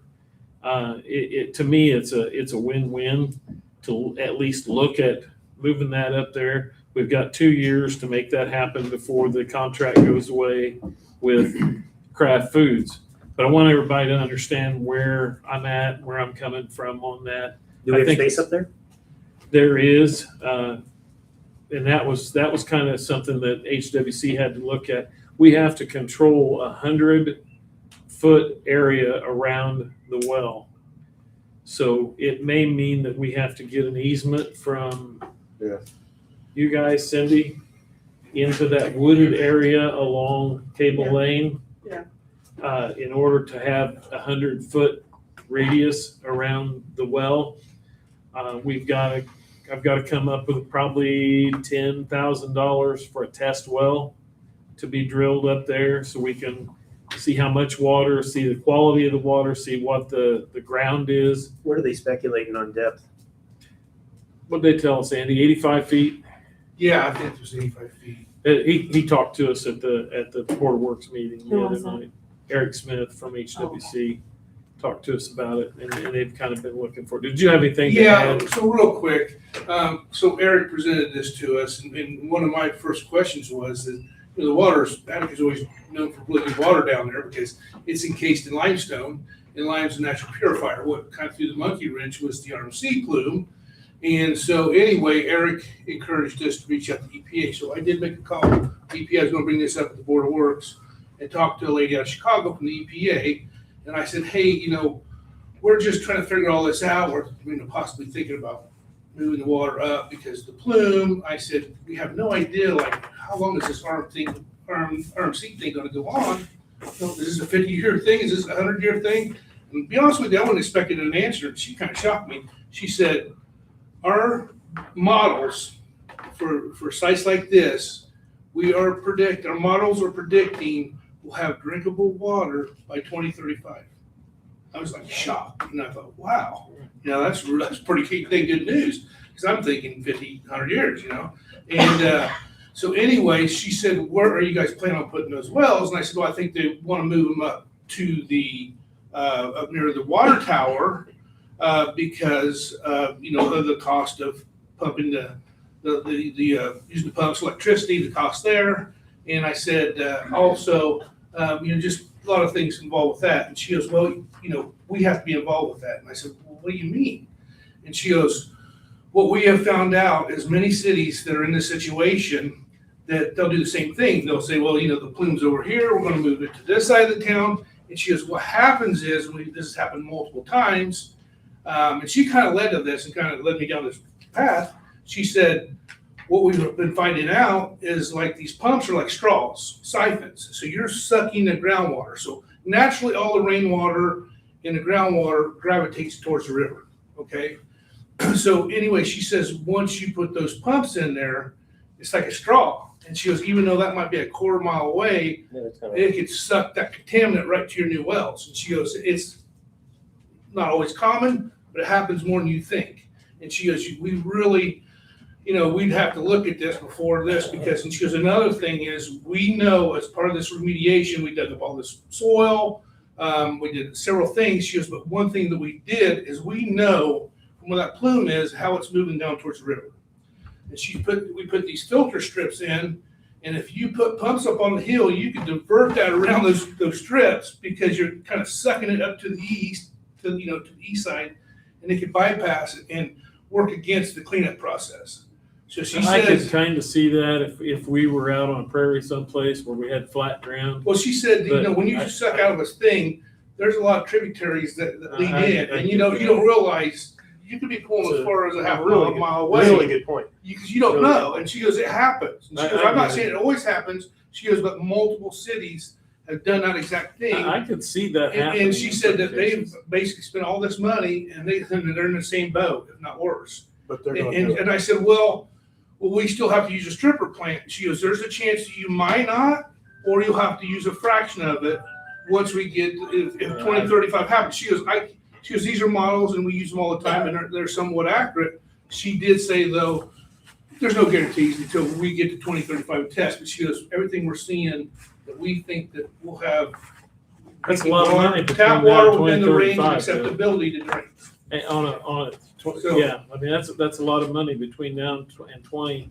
Right, but what I'm 35, saying and then is though, there's a chance that it might be done at No, she's 2035. We don't know saying that. their models are showing by 2035 that they are seeing that we will have acceptable levels tap water to drink. I get it. And she just said, her big fear was like, because she kind of surprised, she goes, where are you putting those wells? And I'm like, well, moving them up on the opposite side of town, up above, And I know that, And she goes, well, it could really suck that contaminant right up, and you could bypass everything we're trying to do to remediate this. So she says you have to really be careful. That is scary. So I'll give you more information. I'll give her name and everything. Really At good our point. board of That's works fine, meeting. man. I Really, think this that- is something we really need to think I think about. that Eric Smith alluded that they were going to include them in the study that they were. She really wanted to know. She was like, bro, I'm like, wow, I didn't even think about that. And she was, yeah. To me, I'm sure that's a possibility, but man, that sounds like a stretch to me. She said honestly. it happens. And it's I happened get it. multiple times at these super cleanup sites. I do like your thought process on it though, getting closer to the source and, Yeah. and I like that. But Andy brings up a really good point. And that's a completely different aquifer up there. Yeah, That's- she wouldn't worry about that aquifer. She was just saying by the straws or the pumps I get sucking that, up, you could literally pull from a half mile away and start pulling contaminants right into your And I well. could see it if you were in the same aquifer, but you're not. She just said more of the groundwater is connected than you think, even though they're And different that's why we're paying aquifers, in the HWC way big that bucks. everything moves to the river, it's like a straw, and you can be pulling I in get it. areas you I don't get it. realize are contaminated. But I can't base that decision on what some woman told you over the phone either. I'm just saying I mean, that's CPA. I need to, She just said it's something you really have to look at. and we will. Yeah, I'm not trying to be, I think it's great. I think it's great to you consider. gotta look at this. Okay, I'm sorry. I didn't mean to. No, it's great to talk but about. I I'm wanted glad- everybody to I'm understand. glad we're talking about it. Where I was at, Yeah, where I it's was coming important. from on that. Yeah. I did have just one more thing. Sure. I wanted to ask Cindy. Cindy, to me, the poverty rate is really important, okay? And, but nobody ever really talks about it in town here. And it seems like everything you do, you try to implement it and push it to a better number, the things that you work on. But we don't really have a cohesive goal or a cohesive plan to address poverty in Attica. And I wondered if that was something that you would think about and maybe be able to talk to us at some point in the future. I mean, not tonight. I'm just. Yeah. Okay. I make a And motion. I just want to say in my other life, I don't know that, you don't know anything about that, but I was director of the welfare department. And dealt with poverty every single day and tried to have projects in place and things in place that would help, alleviate that. But it's a never-ending problem. The reason I ask that is because when you actually go and search poverty rates in the area, Attica is a lot higher, a lot higher. And I don't know why. I think I have some ideas, but I really don't know why. And so you can't fix a problem, Well, one of it is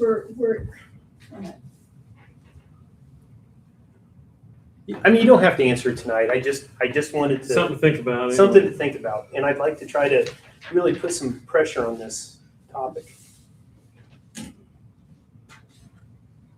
Okay. Morgan, you had your hand up. I'm sorry, I skipped over you. Yeah, I had I think 6 things to say. I'll try and make it quick. First off, thank you for everything you do. Handling everything. Very much appreciated, Thank you. of course. Also, I believe I talked with Miss Denise before or so. I could be wrong. I was thinking, maybe I told you, I can't even remember, about having maybe, if it could work, maybe even a few, city council board and the current members of the city junior council coming to the high school to talk to high school members and high school and middle school about coming to join the city council, learn about what's going on in the city of Attica. Just an idea. I know I kind of reached out to you before about the city council kind of getting recognized and also pushing out there what's been Yeah. At city school and I board. haven't gotten lined up with I was going to try to get lined up with the school board so I could come out and let everybody know how much we appreciate you and the members that have been on here and that have come every time. And, I'm frankly a little bit disappointed that we've brought people on and then they never showed up again. But I know things happen and we really need young people that are going to come here like yourself and show up and be active. And I appreciate that. Yeah. Right. Dedication is very appreciated.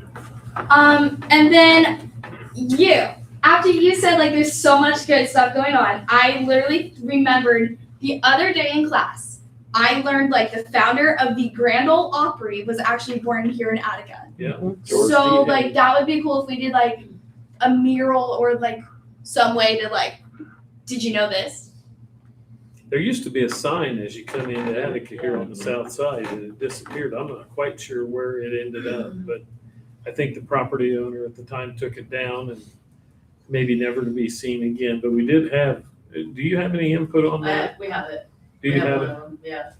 And then, we're with Jerry Mattern and John's writing up something on George D. Hayes, so we can put a placard type deal at the Green Park. And did you know that that's what Attica Heritage Days is about? Really? Yep. See? And then We're overall, getting into the schools, we're getting into the schools and educate y'all on it, so. okay. And then Attica is actually really moving. Yeah. I mean, I'm excited to graduate, go to college, come back in 4 years or so and see how. We'd love for you to come back Attica in 4 moves years a and lot. stay here and live here. Yeah, here. And then I don't know if they're doing it this year. I know they've always done it. I'm excited to see the Main Street senior banners at McDonald Park. I'm excited. Is somebody gonna have one? Yes. It's coming, Morgan. So excited. That's all. Thank you, Morgan. Thank you for showing up and being here and being active. Absolutely. Can I say something? Can you stop me? I was just gonna say, don't worry. That was rude. He said, can we stop you? You might get with Mrs. Mattern, with Stacy Mattern. And I think if I don't know, Larry, did you go to Career Day out there? I had planned on it. I signed up, and at about 10:30 at night, the night before, I heard a pop in my basement and had 8 inches of water on the floor. So I battled that all day Friday, and I won, but it took a while. But I think that might be a good place when the kids The are college and coming. career fair thing, Yes, yes, because I know we Yeah, just had it adjustment on your water last bill? Friday. I know. I caught it at the time, but So specifically, Because I went down there as if soon you as I could heard it tell pop. her that Oh, that's yeah. something that you think would Dude, you have benefit. issues. Oh, he's got issues, Kaylee. I know. Like a newsstand. we're digressing here. All right, I'll make a motion that we adjourn. Thank you, Mr. Smith. I'll second it. Have a motion and second, all in favor? Thank No, you wait, for coming, one more everybody. thing I wanna talk about. It only take about 45 minutes. Sorry.